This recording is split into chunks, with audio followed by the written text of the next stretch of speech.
ꯃꯌꯥꯝꯕꯨ ꯇꯔꯥꯝꯅ ꯑꯣꯛꯆꯕꯒ ꯂꯣꯏꯅꯅ ꯄꯥꯟꯊꯣꯏ ꯃꯉꯥꯡꯅ ꯏꯀꯣꯛꯅꯅ ꯈꯨꯔꯨꯝꯖꯔꯤ꯫ ꯉꯁꯤꯁꯨ ꯃꯍꯧꯁꯥꯒꯨꯝꯅ ꯃꯌꯥꯝꯒꯤꯗꯃꯛꯇ ꯌꯥꯝꯅ ꯅꯨꯡꯉꯥꯏꯔꯕ ꯐꯨꯡꯒꯥꯋꯥꯔꯤ ꯑꯃ ꯄꯨꯗꯨꯅ ꯂꯥꯛꯆꯔꯤ꯫ ꯋꯥꯔꯤ ꯑꯁꯤꯕꯨ ꯏꯕꯤꯔꯛꯄꯅ ꯌꯥꯏꯈꯣꯝꯕ ꯁꯝꯖꯦꯠꯁꯥꯕꯝ꯫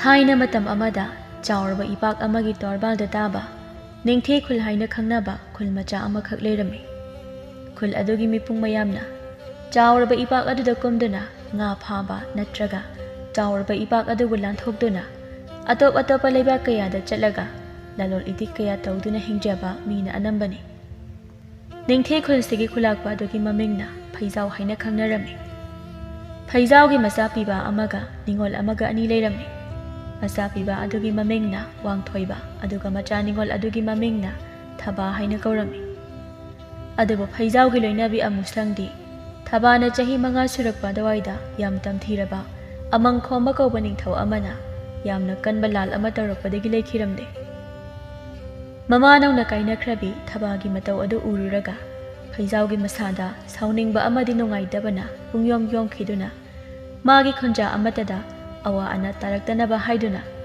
ꯃꯈꯣꯏꯒꯤ ꯅꯤꯡꯊꯤ ꯈꯨꯜ ꯑꯗꯨꯒꯤ ꯑꯀꯣꯏꯕ ꯄꯨꯝꯕ ꯁꯝꯕꯜ ꯆꯦꯛꯁꯤꯟꯅ ꯋꯥꯡꯅ ꯈꯥꯗꯨꯅ ꯊꯝꯂꯝꯃꯤ꯫ ꯃꯗꯨꯅꯁꯨ ꯄꯦꯟꯗ꯭ꯔꯗꯨꯅ ꯁꯥꯊꯤ ꯁꯥꯊꯤꯔꯕ ꯈꯨꯠꯁꯨ ꯈꯨꯠꯂꯥꯏ ꯀꯌꯥ ꯑꯃꯁꯨ ꯄꯩꯁꯤꯟꯗꯨꯅ ꯂꯥꯟꯗꯥꯔꯛꯄ ꯃꯇꯝꯗ ꯁꯤꯖꯤꯟꯅꯅꯕ ꯍꯥꯏꯗꯨꯅ ꯊꯝꯂꯝꯃꯤ꯫ ꯐꯩꯖꯥꯎꯒꯤ ꯃꯐꯝꯗ ꯅꯣꯡꯃ ꯅꯠꯇ꯭ꯔꯒ ꯅꯣꯡꯃꯗꯤ ꯑꯃꯪꯈꯣꯝꯕ ꯃꯥꯒꯤ ꯃꯐꯝꯗ ꯂꯥꯟꯗꯥꯗꯨꯅ ꯃꯥꯒꯤ ꯂꯣꯏꯅꯕꯤ ꯑꯃꯨꯁꯪꯒꯤ ꯂꯃꯟ ꯈꯨꯝꯒꯅꯤ ꯍꯥꯏꯕꯁꯤꯒꯤ ꯋꯥꯈꯜꯗ ꯆꯞ ꯌꯨꯡꯅ ꯂꯦꯞꯈꯤꯗꯨꯅ ꯅꯤꯡꯊꯤꯕ ꯐꯖꯕꯇꯅ ꯌꯣꯝꯂꯝꯕ ꯅꯤꯡꯊꯤ ꯈꯨꯜ ꯉꯁꯤꯗꯤ ꯑꯀꯤꯕ ꯐꯪꯂꯕ ꯃꯁꯛ ꯃꯇꯧ ꯑꯃꯗꯤ ꯌꯥꯝꯅ ꯇꯝꯊꯤꯕ ꯃꯑꯣꯡ ꯑꯃꯗ ꯑꯣꯟꯁꯤꯜꯂꯛꯂꯤ꯫ ꯄꯤꯛꯂꯤꯕꯤ ꯃꯆꯥ ꯊꯕꯥꯅ ꯃꯃꯥꯕꯨ ꯀꯧꯗꯨꯅ ꯀꯞꯆꯕ ꯀꯌꯥ ꯑꯗꯨ ꯌꯦꯡꯕ ꯉꯝꯖꯔꯝꯗꯦ꯫ ꯃꯆꯥ ꯅꯤꯡꯉꯣꯜ ꯅꯥꯏꯇꯣꯝ ꯌꯥꯎꯖꯕꯤ ꯊꯕꯥꯒꯤ ꯃꯤꯠꯀꯤ ꯄꯤ ꯑꯗꯨ ꯎꯔꯒ ꯐꯩꯖꯥꯎꯒꯤ ꯃꯊꯛꯇ ꯊꯧꯅꯥ ꯄꯥꯡꯒꯜ ꯀꯌꯥ ꯂꯥꯛꯄ ꯍꯧꯔꯛꯂꯤ꯫ ꯃꯇꯝ ꯑꯗꯨꯃꯛꯇꯗ ꯋꯥꯡꯊꯣꯏꯕꯁꯨ ꯆꯍꯤ 11-12 ꯑꯗꯨꯋꯥꯏꯃꯨꯛ ꯁꯨꯔꯛꯂꯕ ꯅꯨꯄꯥ ꯃꯆꯥ ꯑꯃꯈꯛ ꯑꯣꯏꯔꯝꯃꯤ꯫ ꯑꯗꯨꯕꯨ ꯅꯧꯔꯤꯕ ꯃꯆꯥꯅꯨꯄꯥꯕꯨ ꯃꯇꯤꯛ ꯃꯊꯧꯅꯥ ꯂꯩꯕ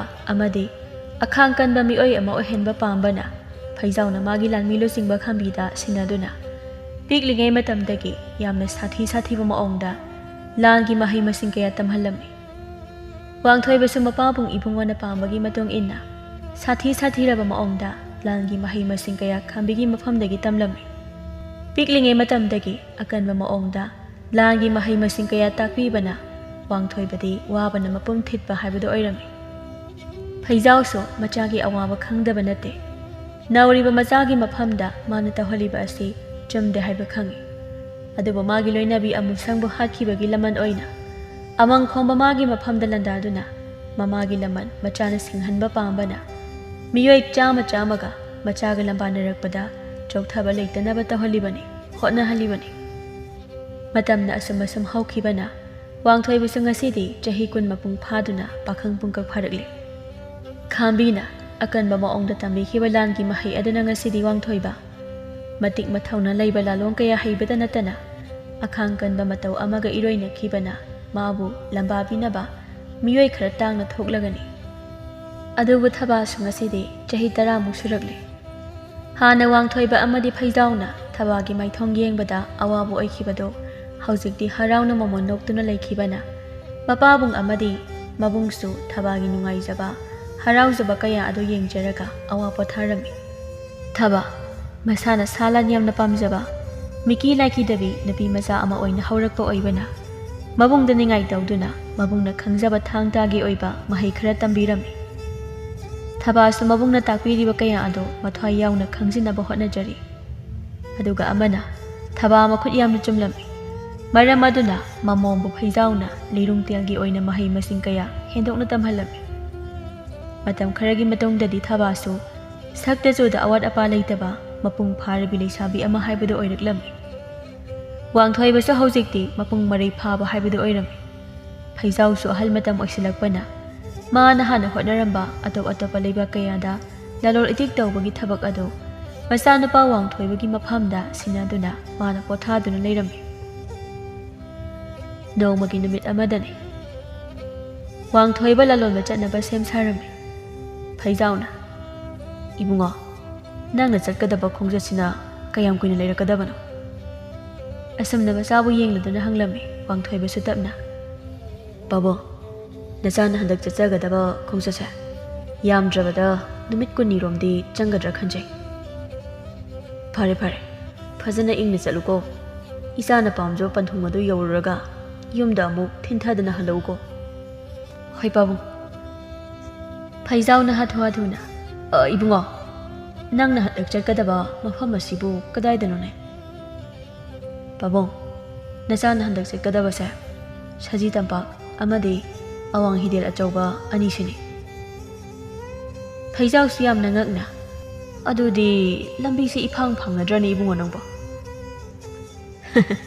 ꯄꯥꯕꯨꯡ, ꯀꯩꯁꯨ ꯐꯪꯅꯔꯣꯏꯗ꯫ ꯑꯋꯥꯡ ꯍꯤꯗꯦꯜ ꯑꯆꯧꯕꯗ ꯍꯥꯟꯅ ꯊꯨꯡꯂꯒ ꯈꯥꯔꯣꯝꯗ ꯆꯠꯂꯒ ꯈꯝꯅꯨꯡ ꯂꯩꯀꯣꯜ ꯐꯥꯎꯔꯒ ꯈꯔ ꯆꯠꯂꯒ ꯑꯗꯨꯃꯛ ꯁꯖꯤ ꯇꯝꯄꯥꯛ ꯇꯥꯔꯅꯤ꯫ ꯑꯗꯨꯒ ꯄꯥꯕꯨꯡ, ꯍꯟꯗꯛ ꯆꯠꯄꯁꯤꯗ ꯌꯥꯝꯅ ꯁꯥꯊꯤꯕ ꯃꯈꯜꯒꯤ ꯂꯤꯔꯨꯡꯇꯦꯜ ꯈꯔꯁꯨ ꯑꯩꯈꯣꯏꯒꯤ ꯈꯨꯜꯁꯤꯗ ꯄꯨꯔꯛꯀꯦ ꯇꯧꯕꯅꯤ꯫ ꯍꯥ, ꯀꯔꯤ ꯍꯥꯏꯕ ꯏꯕꯨꯡꯉꯣ?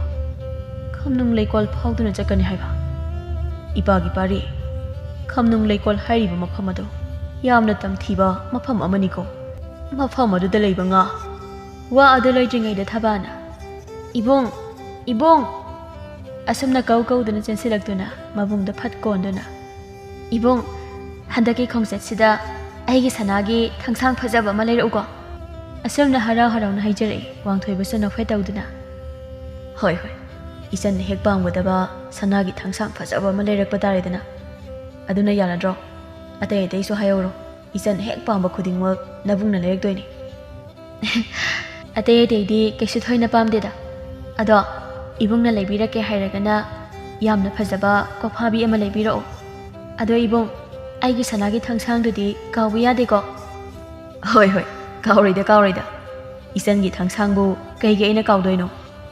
ꯁꯤ ꯍꯥꯏꯗꯨꯅ ꯅꯣꯛꯆꯔꯤ꯫ ꯊꯕꯥꯁꯨ ꯃꯕꯨꯡꯒꯤ ꯋꯥ ꯑꯗꯨ ꯇꯥꯔꯒ ꯍꯔꯥꯎꯅ ꯅꯣꯛꯆꯔꯤ꯫ ꯐꯩꯖꯥꯎꯁꯨ ꯃꯆꯥ ꯑꯅꯤꯒꯤ ꯃꯇꯧ ꯑꯗꯨ ꯌꯦꯡꯂꯗꯨꯅ ꯅꯣꯛꯆꯔꯤ꯫ ꯑꯗꯨꯕꯨ ꯐꯩꯖꯥꯎꯒꯤ ꯊꯃꯣꯏꯗ ꯈꯝꯅꯨꯡ ꯂꯩꯀꯣꯜ ꯍꯥꯏꯔꯤꯕ ꯃꯐꯝꯁꯤꯗ ꯃꯆꯥꯕꯨ ꯆꯠꯍꯟꯅꯤꯡꯗꯕꯒꯤ ꯃꯃꯤ ꯑꯃꯗꯤ ꯇꯥꯔꯝꯃꯤ꯫ ꯃꯗꯨ ꯐꯅ ꯑꯣꯏꯗꯨꯅꯁꯨ ꯆꯠꯇꯕ ꯌꯥꯗꯕ ꯈꯣꯡꯆꯠ ꯑꯃ ꯑꯣꯏꯕꯅ ꯃꯥꯅ ꯈꯥꯡꯕꯁꯨ ꯄꯥꯝꯗ꯭ꯔꯦ꯫ ꯑꯁꯨꯝꯅ ꯅꯨꯃꯤꯠ ꯃꯇꯝ ꯑꯗꯨ ꯍꯧꯈꯤꯕꯅ ꯃꯊꯪꯒꯤ ꯅꯨꯃꯤꯠ ꯑꯗꯨꯗꯗꯤ ꯑꯌꯨꯛ ꯑꯉꯟꯕꯗꯒꯤ ꯍꯧꯅ ꯋꯥꯡꯊꯣꯏꯕ ꯂꯂꯣꯟꯕ ꯆꯠꯂꯅꯤ ꯍꯥꯏꯗꯨꯅ ꯃꯔꯥꯡ ꯇꯧꯗꯨꯅ ꯂꯩꯔꯝꯃꯤ꯫ ꯐꯩꯖꯥꯎꯁꯨ ꯉꯁꯥꯏꯗꯒꯤ ꯃꯆꯥꯅꯨꯄꯥꯒ ꯋꯥꯔꯤ ꯑꯃꯠꯇ ꯁꯥꯟꯅꯒꯦ ꯈꯟꯗꯨꯅ ꯂꯩꯔꯤꯕꯅꯤ꯫ ꯑꯗꯨꯕꯨ ꯑꯃꯒꯤ ꯑꯃꯨꯛ ꯆꯦꯟ ꯇꯧꯗꯨꯅ ꯂꯩꯕꯅ ꯋꯥꯡꯊꯣꯏꯕꯗꯤ ꯉꯥꯏꯍꯥꯛꯇ ꯁꯪꯂꯝꯗꯦ꯫ ꯐꯩꯖꯥꯎ ꯃꯁꯤꯅꯗꯤ ꯀꯥꯟꯅꯔꯔꯣꯏ ꯈꯜꯂꯗꯨꯅ ꯃꯥꯒꯤ ꯀꯥꯗ ꯆꯪꯗꯨꯅ ꯃꯥꯒꯤ ꯇꯥꯕꯨ ꯃꯅꯨꯡꯗ ꯊꯝꯖꯕ ꯌꯥꯝꯅ ꯃꯜꯂꯕ ꯂꯥꯏꯔꯤꯛ ꯑꯃ ꯂꯧꯊꯣꯔꯛꯇꯨꯅ ꯂꯥꯏꯔꯤꯛ ꯑꯗꯨꯒꯤ ꯃꯈꯨꯝ ꯑꯗꯨꯗ ꯃꯨꯟꯅ ꯌꯦꯡꯗꯨꯅ ꯂꯩꯖꯔꯝꯃꯤ꯫ ꯃꯆꯤꯟꯗꯁꯨ ꯇꯞꯅ ꯁꯣꯟꯖꯩ꯫ ꯏꯆꯥꯒꯤ ꯉꯁꯤꯒꯤ ꯈꯣꯡꯆꯠꯁꯤꯗ ꯑꯁꯣꯏ ꯑꯉꯥꯝ ꯈꯨꯗꯣꯡꯊꯤꯕ ꯑꯃꯠꯇ ꯇꯥꯗꯕ ꯑꯣꯏꯍꯟꯕꯤꯌꯨꯀꯣ, ꯏꯁꯤꯡ ꯂꯥꯏꯔꯦꯝꯕꯤ ꯏꯃꯥ ꯏꯕꯦꯝꯃ꯫ ꯁꯤ ꯍꯥꯏꯗꯨꯅ ꯏꯁꯤꯡ ꯂꯥꯏꯔꯦꯝꯕꯤ ꯏꯃꯥꯒꯤ ꯃꯐꯝꯗ ꯃꯆꯥꯕꯨ ꯑꯁꯣꯏ ꯑꯉꯥꯝ ꯑꯃꯠꯇ ꯊꯣꯛꯇꯅꯕ ꯊꯧꯅꯤꯗꯨꯅ ꯂꯩꯔꯤꯉꯩ ꯊꯕꯥꯅ ꯊꯣꯡꯖꯤꯜ ꯑꯗꯣꯝꯗꯒꯤ ꯇꯞꯅ, ꯄꯥꯕꯨꯡ, ꯆꯥꯛ ꯆꯥꯅꯕ ꯇꯧꯔꯁꯦ꯫ ꯏꯕꯨꯡꯁꯨ ꯆꯥꯕ ꯊꯛꯄ ꯂꯣꯏꯔꯒ ꯈꯣꯡꯁꯥꯟꯒꯗꯕꯅꯤ꯫ ꯐꯔꯦ, ꯏꯄꯥ ꯂꯥꯛꯂꯒꯦ꯫ ꯁꯤ ꯍꯥꯏꯗꯨꯅ ꯃꯥꯅ ꯄꯥꯏꯔꯝꯕ ꯃꯜꯂꯕ ꯂꯥꯏꯔꯤꯛ ꯑꯗꯨ ꯃꯈꯨꯠꯅ ꯄꯥꯏꯗꯨꯅ ꯃꯆꯥꯅꯨꯄꯤꯒ ꯂꯣꯏꯅꯅ ꯐꯩꯖꯥꯎꯁꯨ ꯊꯣꯛꯈꯤꯔꯝꯃꯤ꯫ ꯋꯥꯡꯊꯣꯏꯕꯁꯨ ꯂꯥꯛꯇꯨꯅ ꯃꯄꯥ ꯃꯆꯥ ꯃꯈꯣꯏ ꯑꯍꯨꯝ ꯄꯨꯟꯅ ꯍꯔꯥꯎꯅ ꯆꯥꯛꯂꯦꯟ ꯑꯗꯨ ꯆꯥꯃꯤꯟꯅꯔꯝꯃꯤ꯫ ꯉꯥꯏꯍꯥꯛꯀꯤ ꯃꯇꯨꯡ ꯆꯥꯕ ꯊꯛꯄ ꯑꯗꯨ ꯂꯣꯏꯔꯗꯨꯅ ꯋꯥꯡꯊꯣꯏꯕꯁꯨ ꯃꯥꯒꯤ ꯈꯣꯡꯆꯠ ꯑꯗꯨ ꯈꯣꯡꯁꯥꯜꯂꯒꯦ ꯍꯥꯏꯗꯨꯅ ꯆꯠꯂꯝꯗꯥꯏꯒꯤ ꯃꯇꯝ ꯑꯗꯨꯗ ꯃꯄꯥꯕꯨꯡ ꯐꯩꯖꯥꯎꯒꯤ ꯃꯈꯣꯡ ꯁꯣꯛꯅ ꯈꯨꯏꯔꯝꯗꯨꯅ, ꯄꯥꯕꯨꯡ, ꯅꯆꯥ ꯑꯃꯨꯛ ꯆꯠꯆꯔꯨꯈꯤꯒꯦ꯫ ꯐꯩꯖꯥꯎꯁꯨ ꯅꯣꯛꯐꯦꯠ ꯇꯧꯗꯨꯅ ꯃꯆꯥꯒꯤ ꯃꯀꯣꯛꯇ ꯅꯨꯡꯁꯤꯅ ꯅꯥꯟꯕꯤꯗꯨꯅ, ꯈꯣꯡꯂꯧ ꯄꯨꯂꯧꯕ ꯂꯩꯇꯅ ꯏꯆꯥꯅ ꯄꯥꯝꯖꯕ ꯄꯟꯊꯨꯡ ꯑꯗꯣ ꯌꯧꯕ ꯉꯝꯕ ꯑꯣꯏꯖꯔꯣ꯫ ꯁꯤ ꯍꯥꯏꯗꯨꯅ ꯃꯥꯅ ꯄꯥꯏꯔꯤꯕ ꯌꯥꯝꯅ ꯃꯜꯂꯕ ꯂꯥꯏꯔꯤꯛ ꯑꯗꯣ ꯃꯆꯥꯒꯤ ꯃꯐꯝꯗ ꯄꯤꯔꯛꯏ꯫ ꯑꯗꯨꯒ ꯑꯃꯨꯛ ꯇꯞꯅ, ꯏꯄꯥꯅ ꯄꯤꯔꯤꯕ ꯂꯥꯏꯔꯤꯛ ꯑꯁꯦ ꯏꯆꯥꯒꯤ ꯈꯣꯡꯆꯠ ꯑꯁꯤꯗ ꯀꯥꯟꯅꯔꯛꯀꯅꯤ ꯈꯜꯂꯤ꯫ ꯁꯦ, ꯐꯖꯅ ꯆꯦꯛꯁꯤꯟꯅ ꯅꯤꯡꯊꯤꯅ ꯂꯥꯏꯔꯤꯛꯁꯤꯕꯨ ꯄꯥꯗꯨꯅ ꯅꯪꯒꯤ ꯄꯟꯊꯨꯡ ꯌꯧꯔꯒ ꯌꯨꯝ ꯃꯣꯡꯕ ꯏꯔꯥꯜꯌꯥꯏꯁꯤꯗ ꯍꯜꯂꯛꯎꯀꯣ꯫ ꯑꯁꯨꯝꯅ ꯐꯩꯖꯥꯎꯅ ꯃꯆꯥꯕꯨ ꯌꯦꯡꯂꯗꯨꯅ ꯃꯈꯥ ꯇꯥꯅ ꯍꯥꯏꯔꯛꯂꯝꯃꯤ꯫ ꯋꯥꯡꯊꯣꯏꯕꯁꯨ ꯃꯄꯥꯕꯨꯡꯅ ꯄꯤꯕꯤꯕ ꯂꯥꯏꯔꯤꯛ ꯑꯗꯨ ꯂꯧꯗꯨꯅ, ꯐꯒꯅꯤ ꯄꯥꯕꯨꯡ, ꯄꯥꯕꯨꯡꯅ ꯉꯁꯤ ꯄꯤꯕꯤꯔꯤꯕ ꯂꯥꯏꯔꯤꯛ ꯑꯁꯤꯅ ꯅꯆꯥꯒꯤ ꯄꯨꯛꯅꯤꯡ ꯂꯧꯁꯤꯡ ꯑꯣꯏꯖꯒꯦ꯫ ꯅꯥꯀꯟꯗ ꯅꯣꯛꯐꯦꯠ ꯇꯧꯗꯨꯅ ꯂꯩꯔꯤꯕ ꯃꯆꯟꯅꯨꯄꯤ ꯊꯕꯥꯕꯨ ꯌꯦꯡꯂꯗꯨꯅ ꯋꯥꯡꯊꯣꯏꯕꯅ, ꯏꯕꯨꯡꯅ ꯍꯜꯂꯛꯇ꯭ꯔꯤꯕ ꯐꯥꯎꯕ ꯐꯖꯅ ꯈꯨꯜꯁꯤꯕꯨ ꯉꯥꯛꯁꯦꯟꯗꯨꯅ ꯄꯥꯕꯨꯡꯒꯤ ꯌꯥꯊꯪ ꯉꯥꯛꯅ ꯆꯠꯂꯨꯀꯣ ꯏꯕꯨꯡꯒꯤ ꯏꯕꯦꯝꯃ ꯁꯤ ꯍꯥꯏꯗꯨꯅ ꯃꯆꯟꯒꯤ ꯃꯀꯣꯛꯇ ꯅꯨꯡꯁꯤꯅ ꯅꯥꯟꯊꯕꯤꯔꯝꯃꯤ ꯊꯥꯗꯣꯏꯁꯨ ꯃꯕꯨꯡꯕꯨ ꯆꯦꯠꯅ ꯀꯣꯟꯖꯗꯨꯅ 이봉나 할락기바 파우바 콜시보 나슬나 ngakjaramge पाबुंगी थांगाकना चचगे अदो इबों आइगी थांसांगदो कावबदी यादबनिको असुमना मबुंगबु येंगलदुना हाइरि थबागी वा अदो तारदुना वांगथोइबा अमदि फैजाव मका लामना नोकजरमि मचलनपी अमदि पाबुंगी मफमदा बिदाय पिरमलगा वांगथोइबसु मागी खोंसेट अदो खोंसानबा हौखिरमि फैजावदी मचाना खोंसांखिबा अदो मागी मित्येंगी वांगमा लांद्रिबा फावबा येंगदुना लेजाहौरमि वाखलदसु खंजै असोयंगामतदे याहनबिगनुको खमनुंग लेकोल हाइरिबा मफम अदुबो लांथोक्तुना इपागी नाक्ता अमुक हन हलउको इपागी पारी वांगथोइबसु मागी पुरकलिबा पोचै कया अदो यामना कुपना अवात अपा लेब्रा हाइना येंगसिनजरी अदमना हराव नुंगाइबगा लोइनना नुमित निनी चुपना लाकपना हुमनी चंबगी नुमिदांग वाइरम अदवाइदा अवांग हिदेन अचौबदा हाना थुंगलरे अवांग हिदेन अचौबगी खुलाकपा अदुसु हरावना वांगथोइबबु ngasi nongma asi mafamsida yarik piraga chauraba chaklen ama chaminaraga hayeng inung teina ngalakpaga saji tampak maikei pangbikro haina haijarami wangthaibasu yaduna magi khongloi khara aduna makhoi punna awang hidel achobagi khulakpagi yumda changjafam lauduna chauraba chaklen ama chaminaduna harau nungaina matam len thoklami adumna ahinga duma haukhiduna mathangi nimiki ayuk yenda anganbadagi hauduna awang hidel achobagi khulakpagi mafamda बिदाय पीरमलगा वांगथोइबा अमदि मागी खोंग्लोइ खरा अदुगा लोइनना सजी तंपाक माइकई पांगलक्लमी अवांग हिदेल अचौबदगी सजी तंपाक तमना चटपदा यामद्रबदा नुमित 8 निदि चंगनी मरम अदुना वांगथोइबसु मपाबुंग इबुंगोना पिबिरकपा यामना मल्लबा lyric अदु पुथोक्तुना पारमी lyric अदुदा मकोक्तगी मखवांग फावबना मियोइबा ओइरगा ख्वांगी मखादना nga mamai oina panba ngaroi haina khangnaba laigumna sakti chelaba yamna tamthiraba jiba amagi maramda iduna leirami ngaroi haiba sibu tasing tasinamak ising ironungda leiba jalane asumna masinda sonjai aduga amuk lairik adu paba horaklami mathai thaina matam amada laigamiga tona tinana leiminaringai matam amada makoktagi makhwang phawbana miyoiba oiba ख्वांगी मखाना nga ओइबा ngaroi haina khangnaba jiba kagluk ama isingi ironungda leirami aduba ngaroi hairiba jiba asidi siba naidaba jiba makhal ama oirami maduda sanatana ngaroi hairiba jiba kagluk asi isingi lairegi charol surol ama oibana makhoigi masana tonganba sakti kaya yawuda natana isingbu khulai oine sijinaba ngamba amasu oirami ngaroi hairiba jiba asi ising manungda su leiba ngamba amade kangphadsu hingba ngamba jiba amakhakni maram aduna ngaroi makhoina miyoiba ikhoigi irakta tinduna lekhiba matamda makhoibu ngaroira taibang miyoiba ra haibado khandokpa yamna wagani makhoigi khwaidagi asonba ama hairagadi machaibungo kari karino khara aikhoi puna jamin thakmina naba sem saba loijare asomda lengthokpiro asomna wangthoibagi khongboroi amana wangthoibada yengladuna haireklami hoi aishu laknaba tawrage सी हाइदुना माना पारंबा lyric अदो फत खुमजिनदुना फजना थमलमलगा का अदुदगी वांगथोइबसु थोखरे सोमदना खमनुंग लेकोल हाइरिबा मफम अदुगी इरोनुंगदनी इसिंगी Ningthou सालिंगबा हाइना खंगनाबा ngaroi ama leirami सालिंगबा निंगथौगी नाइतोम साजाबी मचा निंगोल इरेइमा कौबी मसक मतौ यामना निंगथीजरबी ngaroi nupi amasa leirami नमिदांगी मतम अमदा सालिंगबा निंगथौना मागी ममोमलो इरेइमाबु कौरकनबा मागी मनाई मसन कयादा हाइरमी मनाई नुबी अमना इरेइमाबु कौबा मागी कातना लाकपददी इरेइमदी मागी का अदुदा लेरमदे मनाई नुबी अदुसु थिनथादना चेलक्तुना निंगथौ सालिंगबगी मफमदा राजकुमारी इरेइमदी मागी कादा लेहौदे हाइना पाउदमलमी सालिंगबा निंगथौसु तपना ओह इपागी इमोम नंगबु करमना थोक्लगदबनोने असुमना मचिंदा सोंदुना मनाई नुबी अदुबु येंगलदुना अमु चलो लुचिंगबा कांगसकी मफमदा आइगी इचानुपी इरेइमाबु थीदुना पुरउ हाइन हाइजो असुमना सनायाथंग ताउथखिरमी मनाइनबी अदुसु थिनथादना चेलक्तुना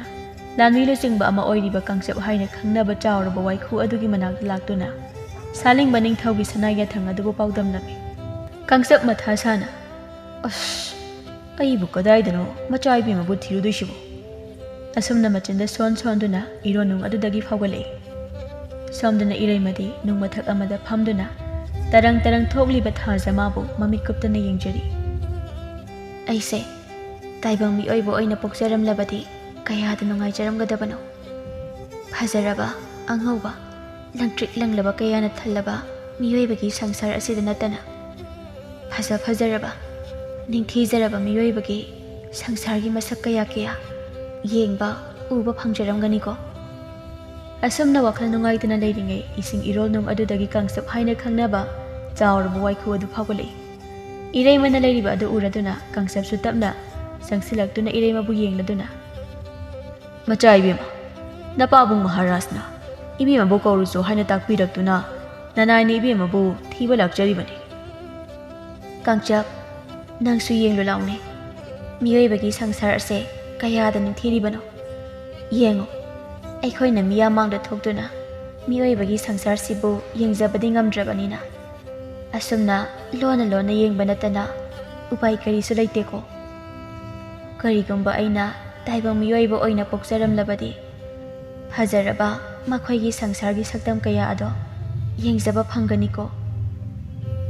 ꯁꯤ ꯍꯥꯏꯗꯨꯅ ꯀꯥꯡꯆꯞꯀꯤ ꯃꯐꯝꯗ ꯃꯥꯒꯤ ꯄꯦꯟꯖꯗꯕ ꯑꯗꯨ ꯄꯥꯎꯗꯝꯂꯝꯃꯤ꯫ "ꯃꯆꯥ ꯏꯕꯦꯝꯃ, ꯁꯅꯥ ꯋꯥꯈꯜ ꯑꯃꯨꯛꯇ ꯇꯧꯕꯤꯌꯨ꯫ ꯃꯤꯑꯣꯏꯕ ꯍꯥꯏꯕꯁꯤ ꯃꯁꯥꯒꯤꯇ ꯑꯣꯏꯖꯕ ꯊꯤꯕ, ꯌꯥꯝꯅ ꯇꯝꯊꯤꯔꯕ ꯁꯥꯍꯤꯡ ꯆꯥꯕ ꯁꯥ ꯑꯃꯈꯛꯅꯤ꯫ ꯃꯈꯣꯏꯅ ꯑꯩꯈꯣꯏꯒꯤ ꯏꯁꯥꯗ ꯌꯥꯎꯔꯤꯕ ꯁꯛꯇꯤ ꯑꯃꯗꯤ ꯇꯧꯕ ꯉꯝꯕ ꯀꯌꯥ ꯑꯁꯤꯕꯨ ꯃꯈꯣꯏꯒꯤ ꯑꯣꯏꯕ ꯄꯥꯝꯕꯅ ꯑꯩꯈꯣꯏ ꯍꯦꯛ ꯎꯕꯗ ꯐꯥꯕ ꯄꯨꯟꯕ ꯑꯃꯗꯤ ꯃꯈꯣꯏꯒꯤ ꯀꯥꯟꯅꯕ ꯀꯌꯥ ꯂꯧꯊꯣꯛꯅꯕ ꯍꯣꯠꯅꯔꯛꯀꯅꯤ꯫ ꯃꯔꯝ ꯑꯗꯨꯅ ꯃꯆꯥ ꯏꯕꯦꯝꯃ, ꯌꯥꯔꯤꯕ ꯃꯈꯩꯗꯤ ꯇꯥꯏꯕꯪ ꯃꯤꯑꯣꯏꯕ ꯀꯌꯥꯗꯒꯤ ꯑꯩꯈꯣꯏꯅ ꯑꯩꯈꯣꯏꯒꯤ ꯏꯁꯥꯗ ꯌꯥꯎꯔꯤꯕ ꯁꯛꯇꯤ ꯑꯃꯗꯤ ꯇꯧꯕ ꯉꯝꯕ ꯀꯌꯥ ꯑꯁꯦ ꯉꯥꯛ ꯁꯦꯟꯗꯨꯅ ꯊꯝꯒꯗꯕꯅꯤ꯫ ꯃꯈꯣꯏꯗꯤ ꯑꯩꯈꯣꯏꯒꯤ ꯌꯦꯛꯅꯕꯅꯤ ꯃꯆꯥ ꯏꯕꯦꯝꯃ꯫ ꯑꯗꯨꯝꯅ ꯈꯟꯒꯗꯕꯒꯤ ꯁꯔꯨꯛ ꯏꯅꯤꯡꯊꯧꯒꯤ ꯃꯅꯥꯛꯇ ꯍꯟꯋꯥꯏꯅꯕ ꯇꯧꯔꯁꯤ." "ꯀꯥꯡꯆꯞ, ꯅꯪꯅ ꯍꯥꯏꯔꯤꯕ ꯑꯗꯣ ꯂꯥꯟꯒꯅꯤ꯫ ꯇꯥꯏꯕꯪ ꯃꯤꯑꯣꯏꯕ ꯀꯌꯥꯒꯤ ꯃꯔꯛꯇꯁꯨ ꯑꯩ ꯅꯪꯕꯨ ꯅꯨꯡꯁꯤꯕ ꯑꯐꯕ ꯃꯤꯑꯣꯏꯕꯗꯤ ꯁꯣꯏꯗꯅ ꯌꯥꯎꯔꯝꯕꯁꯨ ꯌꯥꯏ꯫ ꯃꯤꯑꯣꯏꯕ ꯍꯥꯏꯔꯤꯕ ꯃꯈꯣꯏꯕꯨ ꯑꯩꯈꯣꯏꯅ ꯃꯈꯣꯏ ꯂꯣꯏꯅꯃꯛ ꯐꯠꯇꯕ ꯑꯃ ꯑꯣꯏꯅ ꯎꯕꯗꯨꯗꯤ ꯂꯥꯟꯒꯅꯤ ꯈꯜꯂꯤ꯫ ꯑꯗꯨꯕꯨ ꯐꯔꯦꯁꯦ, ꯂꯥꯛꯑꯣ, ꯄꯥꯕꯨꯡꯒꯤ ꯃꯅꯥꯛꯇ ꯍꯟꯋꯥꯏꯔꯁꯤ." ꯑꯁꯨꯝꯅ ꯍꯥꯏꯅꯗꯨꯅ ꯏꯔꯩꯃ ꯑꯃꯗꯤ ꯀꯥꯡꯆꯞ ꯃꯈꯣꯏ ꯑꯅꯤꯃꯛ ꯄꯨꯟꯅ ꯏꯁꯤꯡ ꯏꯔꯣꯜꯅꯨꯡ ꯑꯗꯨꯗ ꯆꯣꯡꯊꯗꯨꯅ ꯁꯥꯂꯤꯡꯕ ꯃꯥꯒꯤ ꯃꯅꯥꯛꯇ ꯆꯠꯈꯤꯔꯝꯃꯤ꯫ ꯋꯥꯡꯊꯣꯏꯕꯁꯨ ꯃꯥꯒꯤ ꯈꯣꯡꯂꯣꯏ ꯈꯔ ꯑꯗꯨꯒ ꯂꯣꯏꯅꯅ ꯀꯔꯤꯅꯣ ꯈꯔ ꯆꯥꯃꯤꯟ ꯊꯛꯃꯤꯟꯅꯔꯕ ꯂꯣꯏꯔꯗꯨꯅ ꯃꯈꯣꯏꯅ ꯄꯨꯔꯛꯄ ꯄꯣꯠꯂꯝ ꯆꯩꯔꯝ ꯀꯌꯥ ꯑꯗꯨ ꯀꯨꯞꯊꯅ ꯌꯦꯡꯁꯤꯜꯂꯝꯂꯒ ꯃꯥꯒꯤ ꯀꯥꯗ ꯄꯣꯊꯥꯔꯨꯅꯕ ꯆꯪꯂꯛꯂꯝꯃꯤ꯫ ꯃꯥꯒꯤ ꯇꯨꯝꯐꯝ ꯑꯣꯏꯅ ꯁꯦꯝꯂꯨꯕ ꯃꯐꯝ ꯑꯗꯨꯗ ꯐꯝꯂꯗꯨꯅ ꯃꯄꯥꯕꯨꯡꯅ ꯃꯐꯝꯗ ꯄꯤꯕꯤꯔꯛꯄ ꯂꯥꯏꯔꯤꯛ ꯑꯗꯣ ꯃꯈꯥ ꯇꯥꯅ ꯑꯃꯨꯛ ꯍꯟꯅ ꯄꯥꯕ ꯍꯧꯔꯛꯏ꯫ ꯃꯈꯣꯏꯒꯤ ꯈ꯭ꯋꯥꯏꯗꯒꯤ ꯁꯣꯟꯕ ꯍꯥꯏꯔꯒꯗꯤ ꯏꯔꯣꯅꯨꯡꯗ ꯂꯩꯔꯛꯄ ꯖꯤꯕ ꯑꯃ ꯑꯣꯏꯕꯅ ꯅꯨꯡꯁꯥꯒꯤ ꯃꯩꯁꯥ ꯃꯔꯛꯇ ꯀꯨꯏꯅ ꯂꯩꯕ ꯉꯝꯗꯕ ꯑꯁꯤꯅꯤ꯫ ꯉꯥꯔꯣꯏ ꯍꯥꯏꯔꯤꯕ ꯖꯤꯕ ꯃꯈꯜ ꯑꯁꯤꯕꯨ ꯑꯩꯈꯣꯏꯅ ꯐꯖꯅ ꯂꯣꯏꯅꯗꯨꯅ ꯑꯩꯈꯣꯏꯒ ꯑꯆꯦꯠꯄ ꯃꯔꯤ ꯑꯃ ꯊꯝꯕ ꯉꯝꯂꯕꯗꯤ ꯃꯥꯂꯦꯝꯁꯤꯗ ꯅꯍꯥꯛꯅ ꯈ꯭ꯋꯥꯏꯗꯒꯤ ꯁꯛꯇꯤ ꯂꯩꯕ ꯃꯤꯁꯛ ꯑꯃ ꯑꯣꯏꯒꯅꯤ꯫ ꯑꯗꯨꯕꯨ ꯉꯥꯔꯣꯏ ꯍꯥꯏꯕ ꯃꯈꯣꯏ ꯑꯁꯤ ꯌꯥꯝꯅ ꯇꯝꯊꯤꯕ ꯃꯈꯣꯏꯒꯤ ꯈꯣꯟꯖꯦꯜ ꯑꯃꯗꯤ ꯃꯈꯣꯏꯒꯤ ꯐꯖꯔꯕ ꯁꯛꯇꯝ ꯑꯗꯨꯅ ꯃꯤꯑꯣꯏꯕꯒꯤ ꯄꯨꯛꯅꯤꯡ ꯋꯥꯈꯜ ꯑꯃꯗꯤ ꯑꯩꯈꯣꯏꯒꯤ ꯊꯃꯣꯏꯕꯨ ꯁꯨꯝꯍꯠꯄ ꯉꯝꯃꯤ꯫ ꯑꯩꯈꯣꯏꯒꯤ ꯄꯨꯛꯅꯤꯡ ꯋꯥꯈꯜꯕꯨ ꯈꯨꯗꯨꯝ ꯆꯟꯗꯨꯅ ꯑꯩꯈꯣꯏꯕꯨ ꯏꯁꯤꯡꯗ ꯀꯧꯊꯗꯨꯅ ꯍꯥꯠꯀꯅꯤ꯫ ꯏꯔꯣꯅꯨꯡꯗꯗꯤ ꯃꯈꯣꯏꯕꯨ ꯂꯝꯄꯥꯛ ꯄꯤꯅꯕ ꯀꯅꯥꯁꯨ ꯂꯩꯇꯦ꯫ ꯂꯥꯏꯒꯨꯝꯅ ꯁꯛꯇꯤ ꯂꯩꯕ ꯑꯃꯗꯤ ꯃꯈꯣꯏꯒꯤ ꯃꯐꯝ ꯑꯣꯏꯕꯅ ꯃꯈꯣꯏꯕꯨ ꯏꯔꯣꯅꯨꯡꯗꯗꯤ ꯄꯥꯕꯤꯅꯕ ꯀꯅꯥꯁꯨ ꯂꯩꯇꯦ꯫ ꯃꯔꯝ ꯑꯗꯨꯅ ꯃꯈꯣꯏꯕꯨ ꯐꯖꯅ ꯊꯦꯝꯗꯨꯅ ꯂꯣꯏꯅ ꯇꯤꯟꯅꯔꯕꯗꯤ ꯑꯩꯈꯣꯏꯒꯤ ꯈ꯭ꯋꯥꯏꯗꯒꯤ ꯀꯥꯟꯅꯕ ꯑꯣꯏꯒꯅꯤ꯫ ꯑꯗꯨꯒ ꯀꯔꯤꯒꯨꯝꯕ ꯉꯥꯔꯣꯏ ꯃꯈꯣꯏꯒ ꯑꯩꯈꯣꯏꯒ ꯍꯦꯛ ꯊꯦꯡꯅꯔꯕꯗꯤ ꯅꯃꯤꯠ ꯑꯅꯤꯃꯛ ꯎꯏꯁꯤꯟꯗꯨꯅ ꯅꯅꯥꯀꯣꯡ ꯑꯅꯤꯃꯛ ꯃꯦꯟꯁꯤꯟꯗꯨꯅ ꯃꯈꯣꯏꯅ ꯑꯩꯈꯣꯏꯒꯤ ꯄꯨꯛꯅꯤꯡ ꯋꯥꯈꯜ ꯊꯃꯣꯏꯕꯨ ꯈꯨꯗꯨꯝ ꯆꯟꯅꯕ ꯍꯣꯠꯅꯔꯛꯄꯗꯒꯤ ꯅꯁꯥꯕꯨ ꯉꯥꯛꯊꯣꯛꯆꯒꯗꯕꯅꯤ꯫ ꯂꯥꯏꯔꯤꯛ ꯑꯗꯨꯒꯤ ꯏꯔꯣꯏ ꯂꯣꯏꯕ ꯆꯦꯅꯥ ꯑꯗꯨꯗ ꯅꯁꯥꯅ ꯅꯁꯥꯕꯨ ꯊꯥꯖꯕ ꯊꯝꯃꯨ꯫ ꯈꯝꯅꯨꯡ ꯂꯩꯀꯣꯜ ꯃꯍꯥꯛ ꯑꯗꯨꯗꯤ ꯑꯃꯝꯕꯒꯤ ꯀꯨꯌꯣꯝꯅ ꯌꯣꯝꯁꯤꯟꯕꯅꯤ꯫ ꯈꯝꯅꯨꯡ ꯂꯩꯀꯣꯜꯗꯒꯤ ꯂꯩꯔꯥꯡ ꯑꯃ ꯍꯦꯛꯇꯨꯅ ꯅꯁꯥꯒ ꯂꯣꯏꯅꯕ ꯉꯝꯂꯕꯗꯤ ꯃꯥꯂꯦꯝ ꯑꯁꯦ ꯅꯪꯒꯤ ꯅꯈꯨꯠꯇ ꯂꯣꯏꯅ ꯇꯥꯔꯕꯅꯤ꯫ ꯑꯁꯨꯝꯅ ꯂꯥꯏꯔꯤꯛ ꯑꯗꯨꯗ ꯏꯔꯝꯃꯤ꯫ ꯈꯝꯅꯨꯡ ꯂꯩꯀꯣꯜꯗꯒꯤ ꯂꯩꯔꯥꯡ ꯑꯃ꯫ ꯁꯤ ꯍꯥꯏꯗꯨꯅ ꯃꯆꯤꯟꯗ ꯁꯣꯟꯗꯨꯅ ꯂꯩꯖꯔꯤ꯫ ꯂꯥꯏꯔꯤꯛ ꯑꯗꯨꯒꯤ ꯑꯔꯣꯏꯕ ꯆꯦꯅꯥ ꯑꯗꯨꯗ ꯌꯦꯛꯂꯤꯕ ꯉꯥꯔꯣꯏ ꯅꯨꯄꯤ ꯑꯃꯒꯤ ꯑꯌꯦꯛꯄ ꯁꯛꯇꯝ ꯑꯗꯨꯗ ꯃꯃꯤꯠ ꯀꯨꯞꯇꯅ ꯌꯦꯡꯗꯨꯅ ꯂꯩꯔꯤ꯫ ꯁꯣꯝꯗꯅ ꯁꯥꯂꯤꯡꯕ ꯅꯤꯡꯊꯧꯅ ꯃꯥꯒꯤ ꯅꯥꯏꯇꯣꯝ ꯌꯥꯎꯖꯕꯤ ꯃꯃꯣꯝꯂꯣꯏ ꯏꯔꯩꯃꯒ ꯋꯥꯔꯤ ꯀꯌꯥ ꯁꯥꯟꯅꯗꯨꯅ ꯂꯩꯔꯝꯃꯤ꯫ "ꯏꯄꯥꯒꯤ ꯏꯃꯧ, Nangbu matau karamna ngangnarasige. Nangna ithakta phawgaluba matamda kariguma mioi amana ukhrabadi nangbu makhoina phanaba hotnarakani. Nangbu makhoina phaduna makhoi kanaba kaya nangwandagi lobikigani. Pabung Maharajna haibiriba ado namomna ngakna chajagani. Adubu namomgi apambadi miyoibagi sangsargi phajaraba ningthijaraba saktam kaya ado yengba pamjai. Tasengna miyoiba kayagi marakta tinduna taibam kumhai yauba pamjai. Ipana ngasaidagi hairiba mayam asi nangi nakokta sangdre. Miyoiba kanglap asai masagi da oijaba karam yamna chawba hingcha yaitambadagi hena tamthibani haiba nangnadi khangdre. Yare nang ngasi haiba numisidagi nangi kadagi mapal thokpa yararoidabni. Irai masu mapabungda yengladuna khol adu khara kanna. Pabung Maharajna pambiribasi karino. Nacha aigi apambadi ironugi sangsarsiga mapalgi sangsarsiga amata oina nuksi janana laiminaba adune namomna pamjaribadi.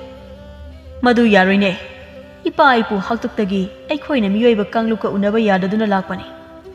Nangni hekta pami hairaga miyoibaga aikhoiga amata oina tona tinaba laiminaba haibadadi kaidangdo oithokloi. Yari chalo nangi kada jangjakro. Pabung Maharajna khangadaba amana nacha aina pamkhrabadi tawduna tokloi haiba asimadi kawigano. Si hairamnaga irai masu adumak magi katamna changkhirami. Salingbasu yamna sauna machagi matawbo yengduna lehaurami. Wangthoibase lairik adu parambadagi tamna thoraktuna amakpa yauduna thokliba nongdol thajamabu yengduna leijari. Somduna irai masu kapna magi kada famduna. Aina mapalgi sangsarbu karigi adu pamlubano. Ngaroi nupi ama oina lainingdribasina karigino. Aibu miyoiba mukhoigi marakta tinba yadabra. Asumna masunda sonduna leijari amaramdana wangthoibasu amakpa yauduna thokliba nongdol thajamabu yengna mapabungna pirakpa lairik adugi aroiba chenada yeklamba ngaroi nupi adugi ayekpa saktamado ningsingna chimbaldasu nofet tawduna kamnung leikondagi leirang ama hektuna nasagi thamoi leikonda sathalo haiba. Kamnung leikongi leirang hairagadi ngaroi leisasingbu soidana oigani. Adudi ngaroi amabu aigi oina thamba ngamnaba hotnaw haibani. Ngaroi haiba makhoibu aina karamna khudum changani. Somdana iraimana taibang miyoiba haibana khoise taseina minungsi haitaba miyoi ama oibra. Matau karamna aina miyoiba amabu phagani. Asumna wakhanda khandana leiri. Asumna matamadu haukhibani. Namit ninirom haujingkhre. Irai masu magi kadagi thokhandana mapaning thau saningbana thamlami. Wangthoibasu ngaroi amatangdi phaduna magi kanabada siznage haina khankhre. Maram aduna mahak chaba thakpa changdana tonganba lairi kaya ama paduna matau karamna ngaroi phagani haina thiduna laikhirami. Asumna asum thiduna lakpana wangthoibana wana thirakliba ngaroi amabu phanaba khudum chanba laiwa ama iduna leiramle. Ngaroi mabu nangna khudum chanba pamlabadi nasagi ikhengado namduna pithakadabane haba. Tawbatabu thawdo asi ngaroi laba haibadi ngaroi nupa oiba kayada tawrabadi kaisu kanaroi. Subnatagi mapung marai pharaba ngaroi amo haibadi ngaroi nupi amada thawdo asi chatharabadi ngaroi aduna nangbu thadokduna chatpa ngamdaroi amadi nangtagi wakhanda adumak leiba haibadu oikigani. Asumna lairik aduda irami. Leptana lakpana kamnung leikol hairiba mafam adu panglap lablaktre. Wangthoibasu magi singsimduna yengba yaba angakpa makhangi khulai ama sejinaduna kamnung leikol hairiba mafam adubu yengi. Chawraba nungjaw anigi karak oina tawba mafam ama oirami. Somdana kamnung leikongi lamkhai ngakpa ngaroi langmi makhoi ani ahumna lakliba wangthoibagi chawraba hirel hijaw adu uraduna ngaroi ama salingba ningthaugi mafamda paudumba chatkirami. Wangthoibasu kamnung leikol yaudore khanglabada magi khongbore khara aduda seksina leinaba khangalami. Maduda sanatana chawraba langkaya kapnaba sem saba loikre. Aduga amaramdana salingbagi mafamda ngaroi lanmi aduna khara lapna chawraba hirel hijaw ama lakle haina marik chumba paudamlubada salingba masamak yauna lanmi tengol kaya sem saduna ithaktamna kakhaikre. Adubu mapabung Maharajna ꯃꯥꯒꯤ ꯀꯥꯗꯒꯤ ꯍꯦꯟꯗꯣꯛꯍꯟꯗꯕ ꯏꯔꯩ ꯃꯃꯥꯁꯨ ꯄꯥꯎ ꯑꯗꯨ ꯇꯥꯔꯗꯨꯅ ꯃꯄꯥꯕꯨꯡ ꯁꯥꯂꯤꯡꯕꯅ ꯂꯥꯡꯃꯤ ꯇꯦꯡꯒꯣꯟꯒ ꯂꯣꯏꯅꯅ ꯂꯥꯟꯗꯥꯕ ꯆꯠꯈꯤꯕꯒꯤ ꯑꯁꯦꯡꯕ ꯇꯥꯟꯖꯥ ꯑꯁꯤ ꯂꯧꯗꯨꯅ ꯃꯥꯒꯤ ꯀꯥꯗꯒꯤ ꯊꯣꯔꯛꯇꯨꯅ ꯏꯊꯛ ꯑꯗꯨ ꯇꯝꯅ ꯐꯥꯎꯒꯠꯂꯛꯏ꯫ ꯏꯔꯩꯃꯅ ꯏꯊꯛ ꯑꯗꯨ ꯌꯧꯔꯛꯄꯗꯗꯤ ꯎꯔꯦ ꯆꯥꯎꯔꯕ ꯍꯤꯔꯦꯜ ꯍꯤꯖꯥꯎ ꯑꯗꯨꯅ ꯃꯈꯣꯏꯒꯤ ꯃꯐꯝ ꯑꯗꯨ ꯇꯝꯅ ꯆꯪꯁꯤꯜꯂꯛꯂꯤꯕ ꯑꯗꯨ꯫ ꯆꯥꯎꯔꯕ ꯍꯤꯔꯦꯜ ꯍꯤꯖꯥꯎ ꯑꯗꯨꯒꯤ ꯃꯊꯛꯇ ꯃꯈꯨꯠꯇ ꯐꯖꯔꯕ ꯊꯥꯡꯁꯥꯡ ꯑꯃ ꯄꯥꯏꯗꯨꯅ ꯆꯤꯡꯂꯦꯝꯅ ꯂꯦꯞꯂꯤꯕ ꯋꯥꯡꯊꯣꯏꯕ ꯃꯥꯕꯨ ꯎꯔꯨꯕꯗꯒꯤ ꯏꯔꯩꯃꯒꯤ ꯊꯃꯣꯏꯗ ꯀꯔꯤꯅꯣ ꯈꯪꯗꯕ ꯏꯊꯤꯜ ꯑꯃ ꯈꯪꯐꯥꯎ ꯐꯥꯎꯔꯛꯂꯝꯃꯤ꯫ ꯂꯦꯞꯅꯥꯏꯗꯅ ꯋꯥꯡꯊꯣꯏꯕ ꯃꯥꯁꯨ ꯃꯥꯒꯤ ꯍꯤꯔꯦꯜ ꯍꯤꯖꯥꯎ ꯑꯗꯨ ꯈꯝꯅꯨꯡ ꯂꯩꯀꯣꯜ ꯇꯝꯅ ꯍꯣꯟꯖꯤꯜꯂꯛꯏ꯫ ꯑꯗꯨꯕꯨ ꯍꯥꯟꯅ ꯈꯪꯈꯤꯕ ꯑꯣꯏꯕꯅ ꯋꯥꯡꯊꯣꯏꯕꯗꯤ ꯃꯁꯥꯗ ꯁꯦꯝ ꯁꯥꯗꯨꯅ ꯂꯩꯈ꯭ꯔꯦ꯫ ꯁꯣꯝꯗꯅ ꯁꯥꯂꯤꯡꯕ ꯃꯥꯁꯨ ꯃꯥꯒꯤ ꯂꯥꯟꯃꯤ ꯇꯦꯡꯒꯣꯜ ꯃꯌꯥꯝ ꯑꯗꯨꯒ ꯂꯣꯏꯅꯅ ꯋꯥꯡꯊꯣꯏꯕꯅ ꯂꯥꯛꯀꯗꯕ ꯂꯝꯕꯤꯗ ꯂꯨꯝꯗꯨꯅ ꯅꯨꯡꯁꯤꯔꯕ ꯈꯣꯟꯖꯦꯜ ꯑꯃꯗ ꯏꯁꯩ ꯁꯛꯄ ꯍꯧꯔꯛꯂꯝꯃꯤ꯫ ꯅꯨꯡꯁꯤꯔꯕ ꯁꯨꯔ ꯑꯗꯨꯒꯤ ꯃꯌꯥꯏꯅ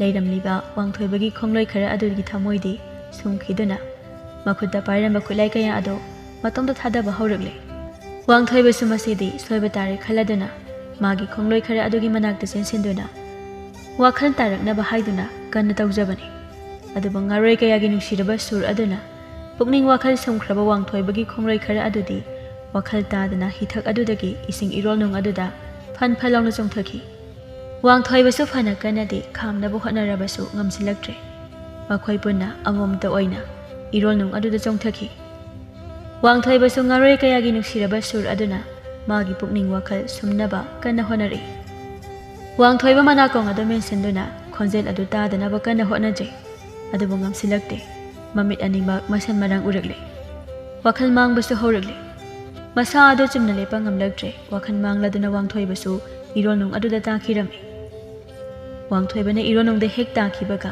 ꯃꯤꯀꯨꯞ ꯐꯥꯗꯅ ꯁꯥꯂꯤꯡꯕꯅ ꯃꯥꯒꯤ ꯁꯛꯇꯤ ꯁꯤꯖꯤꯟꯅꯗꯨꯅ ꯆꯥꯎꯔꯕ ꯍꯤꯔꯦꯜ ꯍꯤꯖꯥꯎ ꯑꯗꯨꯕꯨ ꯃꯆꯦꯠ ꯀꯌꯥ ꯊꯣꯛꯅ ꯊꯨꯒꯥꯏꯗꯨꯅ ꯃꯥꯡꯍꯟꯈꯤꯔꯝꯃꯤ꯫ ꯃꯈꯣꯏ ꯉꯥꯔꯣꯏ ꯂꯥꯟꯃꯤ ꯑꯃ ꯑꯀꯥꯏꯕ ꯍꯤꯔꯦꯜ ꯍꯤꯖꯥꯎ ꯑꯗꯨꯒꯤ ꯃꯅꯥꯛꯇꯝꯅ ꯆꯪꯁꯤꯜꯂꯛꯏ꯫ ꯑꯗꯨꯕꯨ ꯋꯥꯡꯊꯣꯏꯕꯗꯤ ꯋꯥꯈꯜ ꯃꯥꯡꯂꯤ ꯏꯔꯣꯜꯅꯨꯡ ꯑꯗꯨꯗ ꯂꯨꯞꯊꯔꯛꯏ꯫ ꯎꯏꯊꯔꯛꯂꯕ ꯃꯃꯤꯠ ꯑꯅꯤꯗ ꯀꯅꯥꯒꯨꯝꯂꯕꯤ ꯅꯨꯄꯤ ꯑꯃꯅ ꯃꯥꯒꯤ ꯃꯥꯏꯀꯩ ꯇꯝꯅ ꯏꯔꯣꯏꯗꯨꯅ ꯂꯥꯛꯂꯤꯕꯗꯨ ꯎꯔꯛꯏ꯫ ꯑꯗꯨꯕꯨ ꯋꯥꯈꯜ ꯃꯥꯡꯈꯤꯕꯅ ꯅꯨꯄꯤ ꯑꯗꯨꯕꯨ ꯋꯥꯡꯊꯣꯏꯕꯅ ꯃꯁꯛ ꯂꯥꯛꯁꯤꯟꯕ ꯉꯝꯈꯤꯗ꯭ꯔꯦ꯫ ꯑꯗꯨꯃꯛ ꯋꯥꯈꯜ ꯇꯥꯈꯤꯗ꯭ꯔꯦ꯫ ꯁꯛꯈꯪꯗꯕꯤ ꯑꯗꯨꯁꯨ ꯃꯤꯠꯃꯥꯡꯗꯒꯤ ꯃꯥꯡꯈ꯭ꯔꯦ꯫ ꯏꯔꯩꯃꯁꯨ ꯊꯤꯟꯊꯗꯨꯅ ꯂꯥꯛꯇꯨꯅ ꯏꯔꯣꯜꯅꯨꯡꯗ ꯋꯥꯈꯜ ꯇꯥꯗꯅ ꯂꯩꯈ꯭ꯔꯕ ꯋꯥꯡꯊꯣꯏꯕꯕꯨ ꯏꯊꯛ ꯑꯗꯨꯗ ꯆꯤꯡꯂꯒ ꯈꯝꯅꯨꯡ ꯂꯩꯀꯣꯜꯒ ꯅꯛꯅꯅ ꯂꯩꯔꯤꯕ ꯏꯁꯤꯡ ꯆꯥꯏꯕꯤ ꯂꯣꯛꯆꯞ ꯍꯥꯏꯅ ꯈꯪꯅꯕ ꯂꯣꯛꯆꯞ ꯑꯃꯒꯤ ꯃꯅꯥꯛꯇ ꯄꯨꯔꯛꯇꯨꯅ ꯇꯣꯔꯕꯥꯜ ꯑꯗꯨꯗ ꯐꯖꯅ ꯍꯤꯞꯍꯟꯗꯨꯅ ꯊꯝꯂꯝꯃꯤ꯫ ꯐꯖꯔꯕ ꯅꯨꯄꯥ ꯑꯃꯒꯤ ꯁꯕꯥꯟ ꯃꯨꯔꯇꯤ ꯆꯞ ꯆꯥꯕ ꯋꯥꯡꯊꯣꯏꯕꯒꯤ ꯍꯛꯆꯥꯡ ꯑꯗꯨꯗ ꯏꯪꯂꯕ ꯊꯥꯕꯜ ꯃꯉꯥꯜꯅ ꯌꯩꯔꯕ ꯑꯗꯨꯗꯗꯤ ꯏꯔꯩꯃꯒꯤ ꯊꯃꯣꯏ ꯏꯊꯛ ꯍꯧꯔꯛꯂꯦ꯫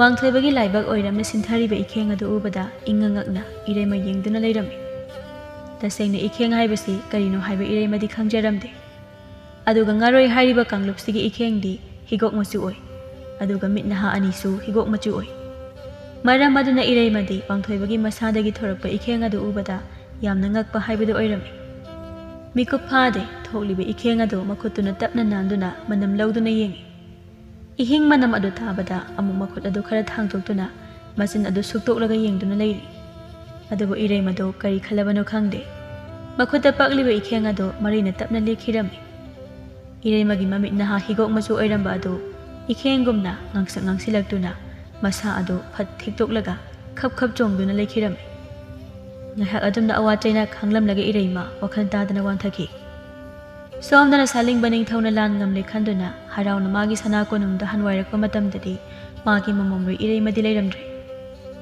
ꯏꯁ ꯑꯣꯟꯊꯣꯛꯄꯅꯤꯗꯀꯣ ꯏꯄꯥꯒꯤ ꯏꯃꯣꯝ, ꯅꯪꯕꯨ ꯀꯔꯝꯅ ꯉꯥꯡꯅꯔꯁꯤꯒꯦꯅꯦ? ꯑꯁꯨꯝꯅ ꯃꯆꯤꯟꯗ ꯁꯣꯟꯗꯨꯅ ꯃꯥꯒꯤ ꯃꯅꯥꯏꯅꯨꯕꯤ ꯉꯥꯔꯣꯏ ꯅꯨꯄꯤ ꯑꯗꯨꯕꯨ ꯀꯧꯗꯨꯅ ꯀꯥꯡꯆꯞꯇ ꯃꯥꯒꯤ ꯃꯃꯣꯝꯔꯣꯏ ꯏꯔꯩꯃꯕꯨ ꯊꯤꯗꯨꯅ ꯄꯨꯔꯛꯎ ꯍꯥꯏꯅ ꯌꯥꯊꯪ ꯇꯧꯈꯤꯔꯝꯃꯤ꯫ ꯁꯥꯂꯤꯡꯕꯒꯤ ꯌꯥꯊꯪ ꯃꯇꯨꯡ ꯏꯟꯅ ꯀꯥꯡꯆꯞꯁꯨ ꯃꯐꯝ ꯃꯐꯝ ꯀꯌꯥ ꯁꯤꯟꯕ ꯊꯨꯡꯅ ꯏꯔꯩꯃꯕꯨ ꯊꯤꯔꯕꯁꯨ ꯐꯪꯕ ꯀꯧꯕ ꯂꯩꯔꯝꯗꯦ꯫ ꯀꯥꯡꯆꯞ ꯍꯦꯟꯅ ꯍꯦꯟꯅ ꯆꯤꯡꯅꯔꯛꯇꯨꯅ ꯃꯊ꯭ꯋꯥꯏ ꯋꯥꯅ ꯆꯦꯜꯂꯛꯇꯨꯅ ꯁꯥꯂꯤꯡꯕꯒꯤ ꯃꯐꯝꯗ ꯏꯔꯩꯃꯕꯨ ꯃꯐꯝ ꯑꯌꯥꯝꯕ ꯊꯤꯕ ꯌꯥꯕ ꯊꯤꯔꯨꯔꯦ꯫ ꯑꯗꯨꯕꯨ ꯐꯪꯗ꯭ꯔꯦ ꯍꯥꯏꯅ ꯄꯥꯎꯗꯝ ꯂꯩ꯫ ꯁꯥꯂꯤꯡꯕꯁꯨ ꯃꯁꯥ ꯑꯗꯨ ꯏꯄꯥ ꯄꯥꯈꯠꯅ ꯃꯥꯒꯤ ꯂꯩꯖꯔꯤꯕ ꯈꯣꯡꯃꯤ ꯂꯥꯟꯃꯤ ꯀꯌꯥꯗ ꯏꯔꯩꯃꯕꯨ ꯊꯤꯗꯨꯅ ꯄꯨꯔꯛꯄ ꯉꯝꯕ ꯃꯤꯗ ꯑꯄꯥꯝꯕ ꯐꯝꯊꯣꯜ ꯅꯠꯇ꯭ꯔꯒ ꯑꯄꯥꯝꯕ ꯁꯅꯥ ꯂꯨꯄꯥ ꯀꯌꯥ ꯄꯤꯒꯅꯤ ꯍꯥꯏꯅ ꯂꯧꯊꯣꯛꯂꯝꯃꯤ꯫ ꯁꯥꯂꯤꯡꯕꯒꯤ ꯁꯅꯥ ꯌꯥꯊꯪ ꯑꯗꯨ ꯇꯥꯕꯗꯒꯤ ꯏꯔꯣꯟꯅꯨꯡ ꯃꯅꯨꯡ ꯑꯗꯨꯗ ꯂꯩꯔꯤꯕ ꯖꯤꯕ ꯀꯌꯥ ꯑꯃꯗꯤ ꯉꯥꯔꯣꯏ ꯀꯌꯥꯅ ꯔꯥꯖꯀꯨꯃꯥꯔꯤ ꯏꯔꯩꯃꯕꯨ ꯊꯤꯕ ꯍꯧꯅꯈ꯭ꯔꯦ꯫ ꯁꯣꯝꯗꯅ ꯏꯁꯤꯡ ꯆꯥꯏꯕꯤ ꯂꯣꯛꯆꯞꯀꯤ ꯆꯥꯎꯔꯕ ꯎꯖꯥꯎ ꯎꯈꯣꯡ ꯑꯃꯗꯅꯤ ꯋꯥꯡꯊꯣꯏꯕ ꯃꯁꯥ ꯑꯗꯨ ꯈꯔ ꯈꯔ ꯇꯞꯅ ꯇꯞꯅ ꯂꯦꯡꯕ ꯍꯧꯔꯛꯏ꯫ ꯃꯃꯤꯠ ꯑꯗꯣ ꯇꯞꯅ ꯄꯥꯡꯊꯣꯛꯇꯨꯅ ꯑꯀꯣꯏꯕ ꯑꯗꯨ ꯌꯦꯡꯂꯛꯂꯝꯃꯤ꯫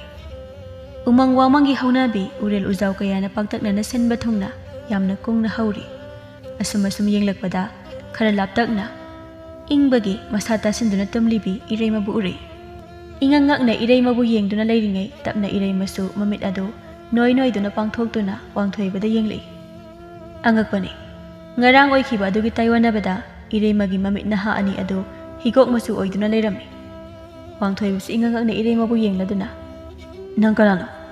ꯃꯇꯧ ꯀꯔꯝꯅ ꯃꯐꯝ ꯑꯁꯤꯗ?"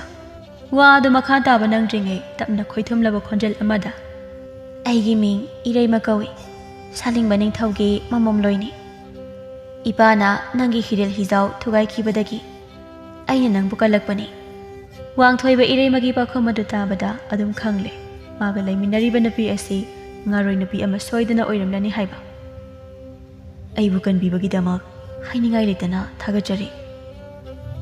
ꯑꯗꯨꯝꯅ ꯉꯥꯏꯍꯥꯛ ꯑꯗꯨ ꯏꯔꯩꯃ ꯑꯃꯗꯤ ꯋꯥꯡꯊꯣꯏꯕ ꯃꯈꯣꯏ ꯑꯅꯤ ꯋꯥꯔꯤ ꯋꯥꯇꯥꯏ ꯁꯥꯗꯨꯅ ꯂꯩꯔꯤ꯫ "ꯇꯟꯖꯥ ꯑꯁꯤ ꯃꯥꯡꯍꯟꯕ ꯆꯨꯝꯗꯦ. ꯃꯥꯕꯨ ꯑꯩꯒꯤ ꯏꯈꯦꯡ ꯄꯤꯊꯛꯇꯨꯅ ꯑꯩꯅ ꯈꯨꯗꯨꯝ ꯆꯠꯍꯧꯗꯕ ꯌꯥꯗꯦ." ꯁꯤ ꯈꯟꯗꯨꯅ ꯂꯣꯟꯅ ꯊꯥꯡ ꯃꯆꯥ ꯑꯃ ꯂꯧꯊꯣꯛꯇꯨꯅ ꯃꯈꯨꯠ ꯑꯗꯨ ꯈꯔ ꯂꯦꯟꯊꯠꯂꯒ ꯏ ꯊꯣꯛꯍꯜꯂꯝꯃꯤ꯫ ꯋꯥꯡꯊꯣꯏꯕꯒꯤ ꯏꯈꯦꯡ ꯃꯅꯝ ꯑꯗꯨ ꯇꯥꯕꯗ ꯏꯔꯩꯃ ꯃꯁꯥ ꯑꯗꯨ ꯍꯩꯅꯗꯕꯒꯨꯝ ꯇꯧꯔꯤ꯫ ꯃꯅꯥꯇꯣꯟ ꯑꯗꯨ ꯃꯦꯟꯁꯤꯟꯗꯨꯅ ꯇꯨꯃꯤꯟꯅ ꯂꯩꯈꯤꯔꯝꯃꯤ꯫ "ꯏꯔꯩꯃ, ꯑꯩꯉꯣꯟꯗ ꯑꯝꯇ ꯌꯦꯡꯂꯛꯎꯕ." ꯏꯔꯩꯃꯁꯨ ꯇꯞꯅ ꯋꯥꯡꯊꯣꯏꯕꯗ ꯑꯣꯟꯁꯤꯟꯗꯨꯅ ꯌꯦꯡꯂꯛꯄꯅꯤ, ꯑꯗꯨꯕꯨ ꯃꯤꯀꯨꯞ ꯐꯥꯗꯦ꯫ ꯋꯥꯡꯊꯣꯏꯕꯅ ꯐꯜ ꯆꯣꯡꯁꯤꯟꯗꯨꯅ ꯃꯈꯨꯠ ꯈꯨꯕꯥꯛ ꯑꯁꯣꯛꯄ ꯑꯗꯨꯅ ꯏꯔꯩꯃꯒꯤ ꯃꯆꯤꯟꯗ ꯈꯪꯅꯝ ꯅꯝꯁꯤꯟꯗꯨꯅ ꯃꯆꯤꯟ ꯑꯗꯨ ꯃꯦꯟꯁꯤꯜꯂꯤ꯫ ꯏꯔꯩꯃꯁꯨ ꯃꯁꯥ ꯑꯗꯨ ꯐꯤꯗ꯭ꯔꯤꯡ ꯐꯤꯗ꯭ꯔꯤꯡ ꯆꯣꯡꯗꯨꯅ ꯅꯥꯟꯊꯣꯛꯅꯕ ꯍꯣꯠꯅꯔꯛꯏ꯫ ꯁꯣꯔ ꯑꯗꯨꯁꯨ ꯇꯞꯅ ꯇꯞꯅ ꯐꯨꯜꯂꯛꯄꯗꯒꯤ ꯃꯆꯤꯟꯗ ꯆꯣꯜꯂꯛꯂꯤꯕ ꯏꯈꯦꯡ ꯑꯗꯨ ꯊꯛꯆꯤꯟꯈꯤꯔꯝꯃꯤ꯫ ꯑꯗꯨꯝꯅ ꯍꯦꯛ ꯇꯧꯈꯤꯕꯒ ꯏꯔꯩꯃ ꯃꯥꯒꯤ ꯃꯃꯤꯠ ꯅꯍꯥ ꯑꯅꯤ ꯑꯗꯨ ꯉꯥꯡꯁꯤꯜꯂꯛꯇꯨꯅ ꯃꯁꯥꯗꯨ ꯊꯦꯛꯇꯣꯛꯂꯒ ꯌꯥꯝꯅ ꯋꯥꯅ ꯆꯩꯅꯥ ꯑꯃ ꯈꯥꯡꯕꯗꯧꯅ ꯂꯩꯈꯤꯔꯝꯃꯤ꯫ ꯋꯥꯡꯊꯣꯏꯕꯁꯨ ꯏꯔꯩꯃꯒꯤ ꯃꯇꯧ ꯑꯗꯨ ꯉꯥꯏꯍꯥꯛ ꯑꯗꯨꯗꯤ ꯏꯉꯛ ꯉꯛꯅ ꯌꯦꯡꯗꯨꯅ ꯂꯩꯔꯝꯃꯤ꯫ ꯉꯥꯏꯍꯥꯛꯀꯤ ꯃꯇꯨꯡ ꯏꯔꯩꯃ ꯃꯁꯥ ꯑꯗꯨ ꯊꯦꯛꯇꯣꯛꯂꯒ ꯂꯩꯔꯝꯕꯗꯒꯤ ꯈꯪꯐ ꯐꯗꯨꯅ ꯋꯥꯈꯜ ꯇꯥꯗꯨꯅ ꯋꯥꯟꯊꯗꯨꯅ ꯂꯩꯈꯤꯔꯝꯃꯤ꯫ ꯋꯥꯡꯊꯣꯏꯕꯁꯨ ꯃꯇꯥꯡ ꯆꯥꯔꯦ ꯈꯟꯗꯨꯅ ꯏꯔꯩꯃꯕꯨ ꯊꯥꯡꯗꯨꯅ ꯏꯁꯤꯡ ꯆꯥꯏꯕꯤ ꯂꯣꯛꯆꯞ ꯎꯃꯪ ꯑꯗꯨꯒꯤ ꯃꯅꯨꯡꯗ ꯆꯪꯈꯤꯔꯝꯃꯤ꯫ ꯁꯣꯝꯗꯅ ꯏꯁꯤꯡꯗ ꯂꯩꯕ ꯖꯤꯕ ꯀꯌꯥꯅ ꯏꯔꯩꯃꯕꯨ ꯐꯪꯕ ꯍꯥꯟꯕ ꯇꯥꯟꯅꯔꯤ꯫ ꯑꯗꯨꯒ ꯁꯥꯂꯤꯡꯕ ꯅꯤꯡꯊꯧꯁꯨ ꯃꯥꯒꯤ ꯃꯃꯧ ꯏꯔꯩꯃꯕꯨ ꯎꯔꯛꯇ꯭ꯔꯕꯗ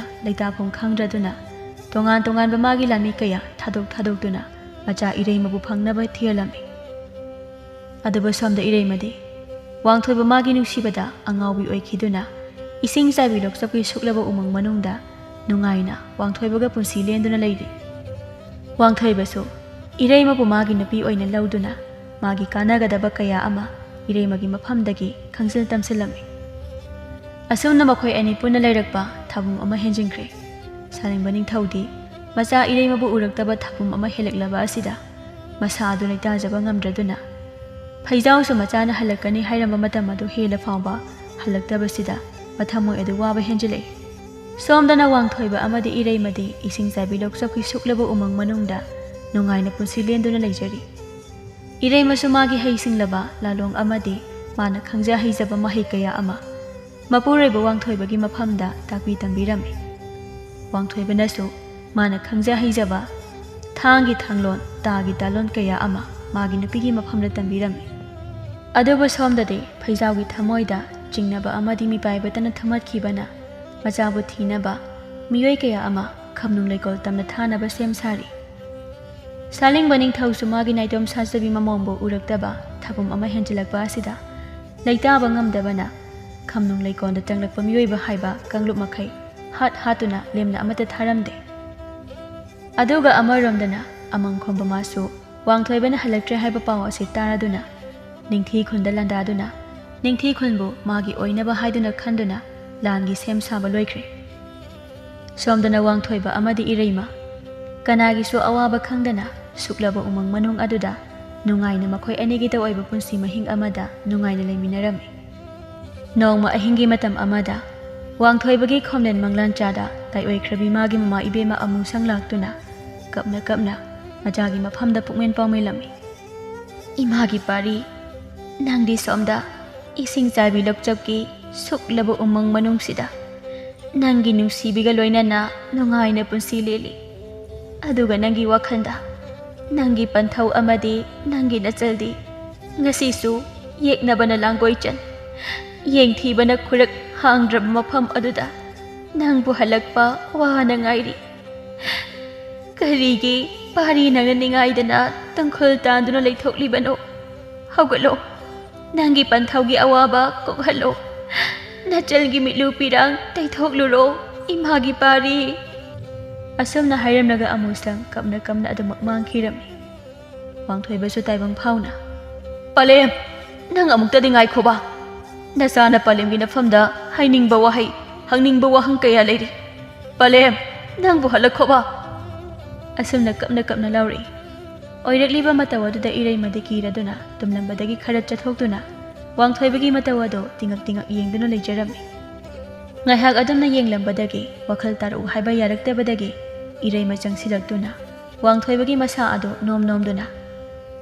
Tabro, se, nupa, wakhal amuta taru. Tabro. Asam na ngaihak kaurabagi tungda. Wangthoibasu taibang wakhal tarakduna, manglaagdagi mangphaunaraklami. Masa adusu humangna punglup-luplamle. Sor adusu sauna honduna, mapungning adu phajanabu hotnajari. Iray masu tapna wangthoibagi masada, kangliba humang adu tapna taithokduna. Nupa nangbu kaidaurage. Natomta kana kapido. Kanana nangonda phuraino. Wangthoibasu ingang-ngangna haidorakliba iray magi wata aduda nokthori aduga tapna. Kishi tawdida. Aibu pokpiba palemdo. Ngasidi aigi manglanda laklami.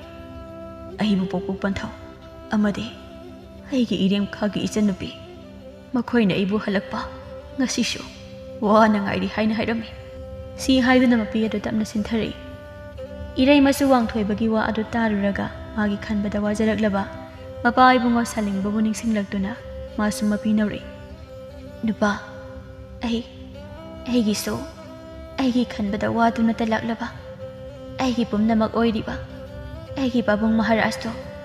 Ngasidi aisu yamna ningsinglei. Si haiduna kable.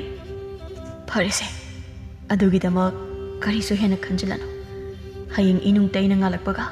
Aigi ningthi khultamna khongsalasi. Si haiduna sinthariba iray magi mapi ado tapna daithopiri.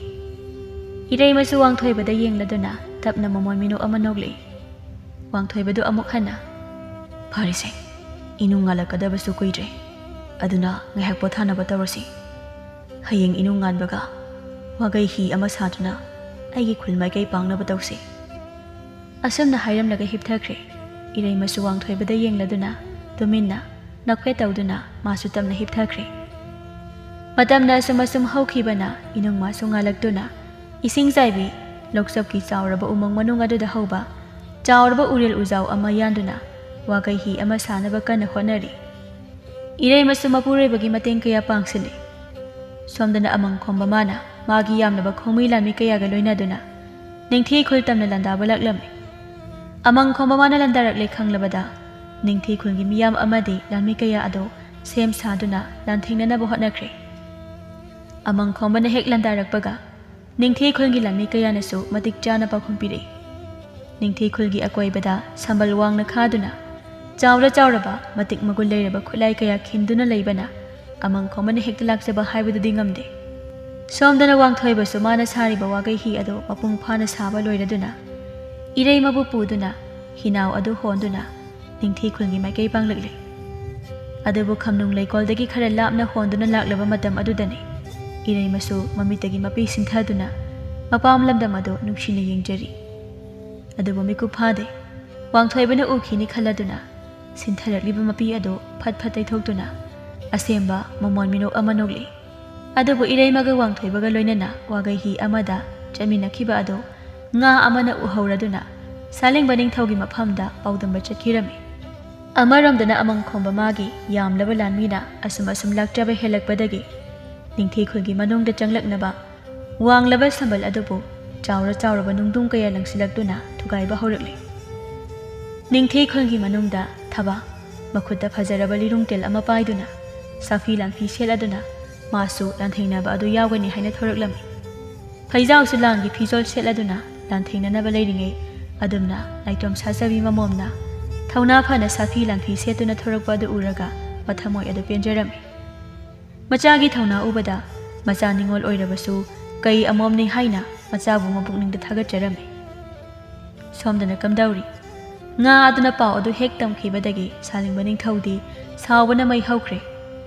Macha iraimana taibang mai oiba amaga chatminakhi tabada yamna sauna magi sakti ado kapthoraktuna malemsida leiriba ising imai ado thak thak launa nikpa haibadu ohele. Adumna salingba ningthawgi asawba aduna mangjal thakhibana thoglakpa ithak ipom aduna chawra chawraba irai puraba ithak ipom ama hawraklami. Wangthoiba amadi iraimana nungsina wari kaya saduna nungairaba manglal amada ningthi khultamna khongsalakbagi lambida chawraba ising ithak ipom amana jingjawgumna thalaga leiramne. Asumna jingjawgum wanglaba ithak ipom adu ubada masada aki akhang phawkhidraba wangthoiba phawba ngasigi mataw aduda mathamoida khawtak chaba phawrami. Adubu miku phade wangthoiba amadi iraimana honduna lakliba wagai hinaw macha adu tamna chawraba ithak ipom aduna phudare. Wangthoibana wana mayum lamdam hanjage khanduna sajakiba hinaw adu ising ithak ipom aduna fudektuna pungkai kaiduna pungchai chaiduna mangtaklami. Irai masu mapabung Maharajki asawbana tawhalaklibani haiba khangladuna mapuriba mabudi kanlage khankraba mali. Ising irai amagi makhada tongduna wangthoibabu phatchingkhaladuna irai adubu tongduna ningthi khulgi maikai pangkhirami. Asawbana masapumba langkoi changkraba salingbadi lakna phana yakhidre. Taibang miyoiba amagi langda masana thukre khanbana magi yamlaba khomi lanmi kayaga loinana wangthoiba amadi iraimana chatkhriba adugi matung inaduna laklami. Amaramdana kamdauri amang khomba magi tamthiraba khomi lanmi kayana angaw aphai amagum khupsilaktuna wanglaba chawraba ningthi khulgi lamkhai ngakliba sambal adu thugairaduna ningthi khul manungda changsilaktuna phaijaw amadi thabana luchingduna amang khomba maga akanba phangna lanthingna raklami. Somda suwangthoiba amadi irai masu ningthi khulgi maikai pangduna kana lakli. Irai mana tung hana yenglubada ngaroi lammi kayana makhoiba tanaratliba adu uraduna mana siramba chamthang khuji haina khangnaba matik magul leiraba khuji ado nama laukthokduna mapurebagi makhul oi thangbada sijinbirami aduga nupa aigi thawai ase tharabasu thana nangbadi kalam lage ko Pabung Maharajki asawba asina nemthakidrabadi ibani punna siba natraga nangbo makhoina hat wa adu loidringai wangna maikhu amuba ama karakliba adu uri. Nipa yengo maikhu wangna kariba ase nangi khul natra asumna makhut thinduna haire wangthoiba se uri magi ningthi khulgi oiramliba saktamado madu ubada wangthoiba sauningbana masa ado thak thak nikladuna yamna kanna law khongba hori. Irai masu yam thuna wangthoiba bu puduna torbal adu tamna puraktuna torbal adu da wangthoiba bu thamlammi. Leiramliba amang khomba magi lanmi kaya adu ubada asawba da phathaba ngamdraduna wangthoiba yamna chaw sanglaba nga sumanba mi sumanba jiba ama onkhiduna leiramliba amang khombagi lanmi kaya adugi mathakta landaduna amada khaktana hatoklami. Irai masu magi saktina ising kaya chingkhaladuna khulai oina amang khombagi lanmi kayagi mafamda landarami. Salingba ningthawma sumagi mamomga yoiba tamba nupa amagana adumna lanthingnaba adu ubada machabu kaningbagi mayaina magi lanmi kaya aduda yengladuna kari yengli lanmi sha aigi imomda lansingnariba lanmi kaya ase amata khaktana hatlohei asumna yathang tawkhirami. Ngaroi lanmi kaya ado salingbagi sana yathang tungina amang khombagi lanmi kaya ado lepa leitana hatpa hawkhre. Adumna mapabung Maharajna magi mateng panglakpa adu ubada Iraima mapabung salingbabu yengladuna kapjare. Salingba ningthawsu chensinduna machabu mathada chena konduna ipagi imom nangbu matam asuk kuirabasi kadaida leirubage ipadi isagi chenglau saktam udabada ngasi fawba leitaba ngamdana lelibanine. Pabung Maharaj nacha lamket lamaibi aibu pabungna amukta ngakpiu ko nachana apangbi oirubana taibang miyoiba amagi taloi singda chanduna ising chaibi lokchapki suklaba umang manungda lotuna leirure. Wangthoiba yamna sauna asumasum changsilakpada mapabung ibunga phaijaw amadi masanapi thababu amang khomba mana phaduna leiramba adu ubada hena saukibana anga ophai amagum chensilaktuna amang khomba amadi magi khomi lanmi kaya ado paktakna hatpa horaklami. ꯑꯃꯪꯈꯣꯝꯕ ꯃꯥꯁꯨ ꯑꯗꯨꯝꯅ ꯍꯤꯡꯁꯥ ꯌꯥꯏꯇꯝꯕꯒꯨꯝꯂꯕ ꯑꯃꯅ ꯃꯈꯣꯏꯒꯤ ꯃꯐꯝꯗ ꯂꯥꯟꯗꯥꯔꯛꯄꯗꯨ ꯎꯕꯗ ꯃꯊ꯭ꯋꯥꯏ ꯍꯤꯡꯅꯕ ꯃꯃꯥꯏ ꯂꯩꯗꯨꯅ ꯆꯦꯟꯕ ꯍꯧꯈꯤꯔꯝꯃꯤ꯫ ꯑꯗꯨꯕꯨ ꯃꯃꯥꯒꯤ ꯂꯃꯟ ꯁꯤꯡꯅꯤꯡꯕꯒꯤ ꯃꯩꯗꯤꯡꯅ ꯆꯥꯛꯂꯕ ꯋꯥꯡꯊꯣꯏꯕꯒꯤ ꯃꯐꯝꯗ ꯃꯥꯕꯨ ꯄꯣꯛꯄ ꯄꯟꯊꯧ ꯑꯃꯗꯤ ꯅꯨꯃꯤꯠ ꯊꯥꯒꯨꯝ ꯌꯦꯡꯖꯔꯤꯕ ꯃꯆꯟꯅꯨꯄꯤ ꯑꯅꯤꯕꯨ ꯐꯥꯗꯨꯅ ꯊꯝꯂꯝꯕ ꯑꯗꯨꯅ ꯍꯦꯟꯅ ꯃꯊꯣꯏ ꯍꯥꯞꯈꯤꯗꯨꯅ ꯆꯦꯜꯂꯝꯕ ꯑꯃꯪꯈꯣꯝꯕ ꯃꯥꯕꯨ ꯇꯥꯟꯅꯗꯨꯅ ꯃꯈꯣꯡ ꯃꯈꯨꯠ ꯑꯗꯨ ꯃꯇꯦꯛ ꯃꯇꯦꯛ ꯊꯨꯗꯦꯛꯇꯨꯅ ꯃꯉꯛꯁꯝ ꯑꯗꯨ ꯊꯥꯗꯠꯂꯗꯨꯅ ꯈꯨꯗꯛꯇ ꯑꯃꯪꯈꯣꯝꯕ ꯃꯥꯒꯤ ꯌꯥꯏꯕꯤ ꯃꯊ꯭ꯋꯥꯏ ꯂꯧꯈꯤꯔꯝꯃꯤ꯫ ꯑꯁꯥꯎꯕ ꯑꯃꯒ ꯂꯣꯏꯅꯅ ꯀꯟꯅ ꯀꯟꯅ ꯋꯥꯡꯊꯣꯏꯕ ꯂꯥꯎ ꯈꯣꯡꯗꯨꯅ ꯂꯩꯔꯤ꯫ ꯋꯥꯡꯊꯣꯏꯕꯒꯤ ꯃꯁꯛ ꯃꯑꯣꯡ ꯑꯗꯨ ꯌꯥꯝꯅ ꯇꯝꯊꯤꯔꯕ ꯁꯥꯁꯨ ꯃꯥꯟꯕ ꯃꯤꯁꯨ ꯃꯥꯟꯕ ꯑꯃꯗ ꯑꯣꯟꯈꯤꯕꯅ ꯃꯥꯕꯨ ꯃꯁꯛ ꯈꯪꯗ꯭ꯔꯗꯨꯅ ꯅꯤꯡꯊꯤ ꯈꯨꯟꯒꯤ ꯂꯥꯟꯃꯤ ꯀꯌꯥꯅ ꯀꯣꯏꯁꯤꯟꯗꯨꯅ ꯋꯥꯡꯊꯣꯏꯕꯒꯤ ꯃꯊꯛꯇ ꯈꯨꯠꯂꯥꯏ ꯊꯥꯅꯕ ꯁꯦꯝ ꯁꯥꯔꯛꯄꯒ ꯏꯔꯩꯃ ꯆꯦꯟꯁꯤꯜꯂꯛꯇꯨꯅ "ꯉꯥꯏꯈꯣ, ꯃꯍꯥꯛ ꯅꯤꯡꯊꯤ ꯈꯨꯜꯁꯤꯒꯤ ꯃꯤꯑꯣꯏꯅꯤ" ꯑꯁꯨꯝꯅ ꯂꯥꯎꯔꯛꯏ꯫ ꯐꯩꯖꯥꯎ ꯑꯃꯗꯤ ꯊꯕꯥꯁꯨ ꯏꯉꯛꯉꯛꯅ ꯏꯔꯩꯃꯗ ꯌꯦꯡꯗꯨꯅ ꯂꯩꯔꯝꯃꯤ꯫ ꯂꯥꯟꯃꯤ ꯀꯌꯥ ꯑꯗꯨꯁꯨ ꯑꯗꯨꯃꯉꯥꯏ ꯏꯔꯩꯃꯗ ꯑꯗꯨꯃꯛ ꯌꯦꯡꯗꯨꯅ ꯂꯩꯔꯝꯃꯤ꯫ ꯏꯔꯩꯃꯁꯨ ꯇꯤꯜꯂꯤꯕ ꯃꯤꯌꯥꯝ ꯑꯗꯨ ꯇꯥꯅꯕ ꯃꯑꯣꯡꯗ "ꯃꯍꯥꯛ ꯅꯤꯡꯊꯤ ꯈꯨꯜꯁꯤꯒꯤ ꯈꯨꯜꯂꯥꯛꯄꯒꯤ ꯃꯆꯥꯅꯨꯄꯥ ꯋꯥꯡꯊꯣꯏꯕꯅꯤ" ꯐꯩꯖꯥꯎꯁꯨ ꯏꯔꯩꯃꯒꯤ ꯃꯅꯥꯛꯇ ꯆꯦꯟꯁꯤꯜꯂꯛꯇꯨꯅ "ꯀꯔꯤꯅꯣ ꯏꯕꯦꯝꯃ? ꯍꯥ, ꯅꯪꯅ ꯍꯥꯏꯔꯤꯕ ꯑꯗꯨꯕꯨ ꯀꯔꯤꯅꯣ? ꯍꯤꯡꯆꯥ ꯌꯥꯏꯇꯝꯕꯒꯨꯝꯂꯕ ꯑꯁꯤꯕꯨ ꯑꯩꯒꯤ ꯏꯆꯥ ꯋꯥꯡꯊꯣꯏꯕꯅꯤ ꯍꯥꯏꯕ?" "ꯃꯥꯅꯤ ꯄꯥꯕꯨꯡ, ꯃꯍꯥꯛ ꯄꯥꯕꯨꯡꯒꯤ ꯏꯆꯥ ꯋꯥꯡꯊꯣꯏꯕꯅꯤ꯫ ꯑꯩꯅ ꯅꯃꯧ ꯅꯨꯄꯤꯅꯤ" ꯁꯤ ꯍꯥꯏꯔꯝꯗꯨꯅ ꯋꯥꯡꯊꯣꯏꯕꯒꯤ ꯃꯅꯥꯛꯇ ꯆꯦꯟꯁꯤꯟꯈꯤꯗꯨꯅ ꯇꯞꯅ "ꯅꯨꯄꯥ ꯅꯪꯕꯨ ꯁꯋꯥ ꯈꯝꯕꯤ ꯃꯩꯍꯧꯔꯤꯕꯗꯣ ꯑꯃꯨꯛꯇ ꯏꯪꯊꯕꯤꯌꯨ꯫ ꯅꯪꯒꯤ ꯄꯟꯊꯧ ꯑꯃꯗꯤ ꯅꯪꯒꯤ ꯑꯃꯠꯇ ꯉꯥꯏꯔꯕ ꯅꯆꯟꯅ ꯅꯪꯕꯨ ꯍꯜꯂꯛꯄꯗꯣ ꯉꯥꯏꯔꯤ ꯍꯥꯏꯔꯝꯕꯗꯥꯏꯅꯦ? ꯅꯪꯕꯨ ꯅꯪꯒꯤ ꯅꯤꯡꯊꯤ ꯈꯨꯜꯒꯤ ꯐꯖꯔꯕ ꯃꯐꯝ ꯀꯌꯥ ꯑꯃ ꯑꯩꯒꯤ ꯏꯐꯝꯗ ꯇꯥꯛꯀꯅꯤ ꯍꯥꯏꯅ ꯍꯥꯏꯔꯝꯕꯗꯥꯏꯅꯦ?" ꯑꯁꯨꯝꯅ ꯇꯞꯅ ꯋꯥꯡꯊꯣꯏꯕꯕꯨ ꯊꯦꯝꯅꯕ ꯍꯣꯠꯅꯔꯝꯃꯤ꯫ ꯋꯥꯡꯊꯣꯏꯕꯁꯨ ꯑꯁꯥꯎꯕ ꯑꯗꯨ ꯅꯦꯝꯊꯈꯤꯗꯨꯅ ꯇꯞꯅ ꯇꯞꯅ ꯃꯥꯒꯤ ꯍꯥꯟꯅꯒꯤ ꯇꯥꯏꯕꯪ ꯃꯤꯑꯣꯏꯕꯒꯤ ꯁꯑꯣꯡ ꯁꯥꯗꯥ ꯑꯗꯨꯗ ꯍꯟꯖꯤꯜꯂꯛꯇꯨꯅ ꯍꯥꯟꯅꯒꯨꯝ ꯃꯤꯑꯣꯏꯕ ꯑꯃ ꯑꯣꯏꯔꯛꯂꯦ꯫ ꯃꯕꯨꯡꯕꯨ ꯎꯕꯗ ꯊꯕꯥ ꯀꯞꯇꯨꯅ ꯆꯦꯟꯁꯤꯜꯂꯒ ꯃꯕꯨꯡꯕꯨ ꯀꯣꯟꯖꯩ꯫ ꯋꯥꯡꯊꯣꯏꯕꯁꯨ ꯅꯣꯛꯐꯦꯠ ꯇꯧꯗꯨꯅ ꯃꯆꯜꯒꯤ ꯃꯀꯣꯛꯇ ꯅꯨꯡꯁꯤꯅ ꯅꯥꯟꯕꯤꯗꯨꯅ "ꯏꯕꯨꯡ ꯂꯥꯛꯂꯕꯁꯤꯗꯤ ꯀꯔꯤꯒꯤ ꯋꯥꯡꯊꯣꯏꯕ ꯑꯩꯒꯤ ꯏꯆꯜꯅ ꯇꯨꯁꯣꯟ ꯃꯥꯟꯁꯣꯟꯕ ꯄꯥꯡꯗꯕ ꯑꯃꯒꯨꯝ ꯀꯔꯤꯒꯤ ꯀꯞꯇꯣꯏꯕ? ꯏꯆꯜꯗꯤ ꯅꯕꯨꯡꯉꯩꯒꯤ ꯑꯃꯠꯇ ꯉꯥꯏꯔꯕ ꯅꯨꯃꯤꯠ ꯊꯥ ꯑꯣꯏꯖꯔꯤꯕꯅꯤ" ꯑꯁꯨꯝꯅ ꯃꯆꯜꯕꯨ ꯊꯦꯝꯖꯤꯟꯕꯤꯔꯝꯃꯤ꯫ "ꯏꯄꯥꯒꯤ ꯋꯥꯡꯊꯣꯏ, ꯅꯪꯕꯨ ꯊꯥꯕꯨꯝ ꯑꯃ ꯍꯦꯜꯂꯕꯁꯤ ꯃꯐꯝ ꯀꯗꯥꯏꯗ ꯂꯩꯔꯨꯕꯒꯦ?" ꯋꯥꯡꯊꯣꯏꯕꯁꯨ ꯆꯪꯁꯤꯟꯗꯨꯅ ꯃꯄꯥꯕꯨꯡꯒꯤ ꯃꯈꯣꯡ ꯁꯣꯛꯅ ꯈꯣꯏꯔꯝꯖꯔꯝꯃꯤ꯫ ꯏꯔꯩꯃꯁꯨ ꯍꯥꯏꯅꯔꯨꯕ ꯇꯧꯗꯅ ꯃꯥꯁꯨ ꯆꯪꯁꯤꯟꯗꯨꯅ ꯈꯣꯏꯔꯝꯕ ꯑꯗꯨ ꯌꯥꯎꯖꯔꯤ꯫ ꯐꯩꯖꯥꯎꯁꯨ ꯃꯆꯥ ꯃꯃꯧꯕꯨ ꯍꯧꯒꯠꯄꯤꯗꯨꯅ ꯍꯔꯥꯎ ꯅꯨꯡꯉꯥꯏꯅ ꯋꯥꯔꯤ ꯀꯌꯥ ꯁꯥꯖꯔꯝꯃꯤ꯫ ꯑꯗꯨꯕꯨ ꯁꯥꯅꯤꯡꯕꯗꯤ ꯅꯥꯏꯇꯣꯝ ꯁꯥꯆꯧꯕꯤ ꯃꯃꯣꯝꯅ ꯃꯥꯕꯨ ꯊꯥꯗꯣꯛꯇꯨꯅ ꯆꯠꯈ꯭ꯔꯅꯤ ꯈꯟꯕꯗ ꯃꯊꯃꯣꯏ ꯑꯗꯨ ꯄꯨꯕ ꯉꯝꯖꯔꯝꯗꯦ꯫ ꯇꯨꯃꯤꯟꯅ ꯃꯐꯝ ꯑꯗꯨꯗꯒꯤ ꯆꯠꯈꯤꯒꯦ ꯍꯥꯏꯅ ꯃꯃꯥꯏ ꯂꯩꯊꯣꯛꯇꯨꯅ ꯈꯣꯡꯊꯥꯡ ꯑꯃ ꯑꯅꯤ ꯊꯥꯡꯕ ꯍꯧꯕꯒ "ꯄꯥꯕꯨꯡ ꯃꯍꯥꯔꯥꯖ, ꯅꯨꯡꯉꯥꯏ ꯌꯥꯏꯐꯅ ꯄꯥꯟꯕ ꯑꯣꯏꯖꯔꯣ ꯍꯥꯏꯅ ꯄꯥꯕꯨꯡꯅ ꯃꯥꯡꯒꯣꯜ ꯄꯤꯕꯤꯔꯔꯣꯏꯗ꯭ꯔꯥ?" ꯑꯁꯨꯝꯅ ꯀꯞꯅ ꯀꯞꯅ ꯀꯧꯖꯔꯛꯏ꯫ ꯁꯥꯅꯤꯡꯕ ꯅꯤꯡꯊꯧꯁꯨ ꯃꯃꯥꯏ ꯑꯗꯨ ꯇꯞꯅ ꯂꯩꯁꯤꯜꯂꯛꯇꯨꯅ ꯃꯆꯥꯒꯤ ꯃꯅꯥꯛꯇ ꯆꯪꯁꯤꯜꯂꯛꯇꯨꯅ ꯃꯆꯥꯒ ꯃꯌꯥꯒꯕꯨ ꯃꯊꯥꯗ ꯆꯦꯠꯅ ꯀꯣꯟꯁꯤꯟꯖꯩ꯫ ꯑꯗꯨꯒ "ꯉꯁꯤ ꯍꯥꯏꯕ ꯅꯨꯃꯤꯠꯁꯤꯗꯒꯤ ꯏꯆꯥꯒ ꯏꯌꯥꯒ ꯅꯨꯡꯉꯥꯏ ꯌꯥꯏꯕꯤ ꯃꯔꯥꯡ ꯀꯥꯏꯅ ꯂꯩꯕ ꯑꯣꯏꯖꯔꯣꯀꯣ꯫ ꯏꯄꯥꯅ ꯊꯃꯣꯏ ꯁꯦꯡꯅ ꯃꯥꯡꯒꯣꯜ ꯄꯤꯕꯤꯔꯕꯅꯤꯀꯣ" ꯑꯁꯤ ꯍꯥꯏꯗꯨꯅ ꯑꯃꯨꯛ ꯐꯩꯖꯥꯎꯗ ꯌꯦꯡꯂꯗꯨꯅ "ꯃꯄꯥꯕꯨꯡ ꯏꯕꯨꯡꯉꯣ, ꯑꯩꯒꯤ ꯀꯩꯁꯨ ꯈꯪꯖꯗ꯭ꯔꯕꯤ ꯏꯃꯣꯝꯁꯦ ꯅꯕꯨꯛ ꯊꯣꯛꯀꯤ ꯅꯆꯥ ꯅꯤꯉꯣꯜꯅꯤ ꯈꯟꯗꯨꯅ ꯅꯨꯡꯁꯤꯅ ꯂꯣꯏꯅꯕꯤꯔꯛꯎꯀꯣ꯫ ꯑꯁꯣꯏ ꯑꯔꯥꯟꯀꯌꯥ ꯌꯥꯎꯈ꯭ꯔꯕꯁꯨ ꯀꯔꯤꯁꯨ ꯈꯪꯖꯗꯕ ꯅꯃꯣꯝꯅꯤ ꯈꯟꯗꯨꯅ ꯋꯥꯔꯛ ꯋꯥꯇꯦꯝꯕꯤꯔꯛꯎꯀꯣ꯫ ꯏꯇꯥꯎꯒꯤ ꯏꯆꯥ ꯑꯁꯦ ꯉꯁꯤ ꯍꯥꯏꯕ ꯅꯨꯃꯤꯠ ꯑꯁꯤꯗꯒꯤ ꯑꯩꯒꯤ ꯏꯃꯧ ꯅꯠꯇ꯭ꯔꯦ, ꯐꯩꯖꯥꯎ ꯑꯩꯒꯤ ꯏꯆꯥ ꯅꯤꯉꯣꯜ ꯑꯣꯏꯔꯕꯅꯤ꯫ ꯏꯇꯥꯎꯅ ꯄꯥꯝꯂꯤꯕ ꯑꯗꯨꯃꯛ ꯊꯨꯡꯍꯟꯖꯒꯦ" ꯑꯁꯨꯝꯅ ꯍꯥꯏꯅꯗꯨꯅ ꯃꯄꯥ ꯑꯅꯤ ꯑꯗꯨ ꯆꯦꯠꯅ ꯂꯦꯡꯒꯣꯟꯅꯩ꯫ ꯑꯗꯨꯝꯅ ꯋꯥꯡꯊꯣꯏꯕ ꯑꯃꯗꯤ ꯏꯔꯩꯃꯕꯨ ꯃꯤꯌꯥꯝ ꯈꯪꯅ ꯂꯨꯍꯣꯡꯕꯤꯗꯨꯅ ꯏꯁꯤꯡ ꯏꯔꯣꯜꯅꯨꯡꯗ ꯂꯣꯠꯇꯨꯅ ꯂꯩꯔꯨꯔꯕ ꯉꯥꯔꯣꯏ ꯀꯥꯡꯂꯨꯞꯀ ꯃꯤꯑꯣꯏꯕ ꯀꯥꯡꯂꯨꯞꯀ ꯑꯃꯠꯇ ꯑꯣꯏꯅ ꯅꯨꯡꯁꯤꯕꯒꯤ ꯆꯦꯠꯂꯕ ꯂꯪꯂꯥ ꯑꯗꯨꯅ ꯇꯠꯅ ꯊꯥꯅ ꯌꯥꯗꯅ ꯄꯨꯟꯗꯨꯅ ꯊꯝꯈꯤꯔꯝꯃꯤ꯫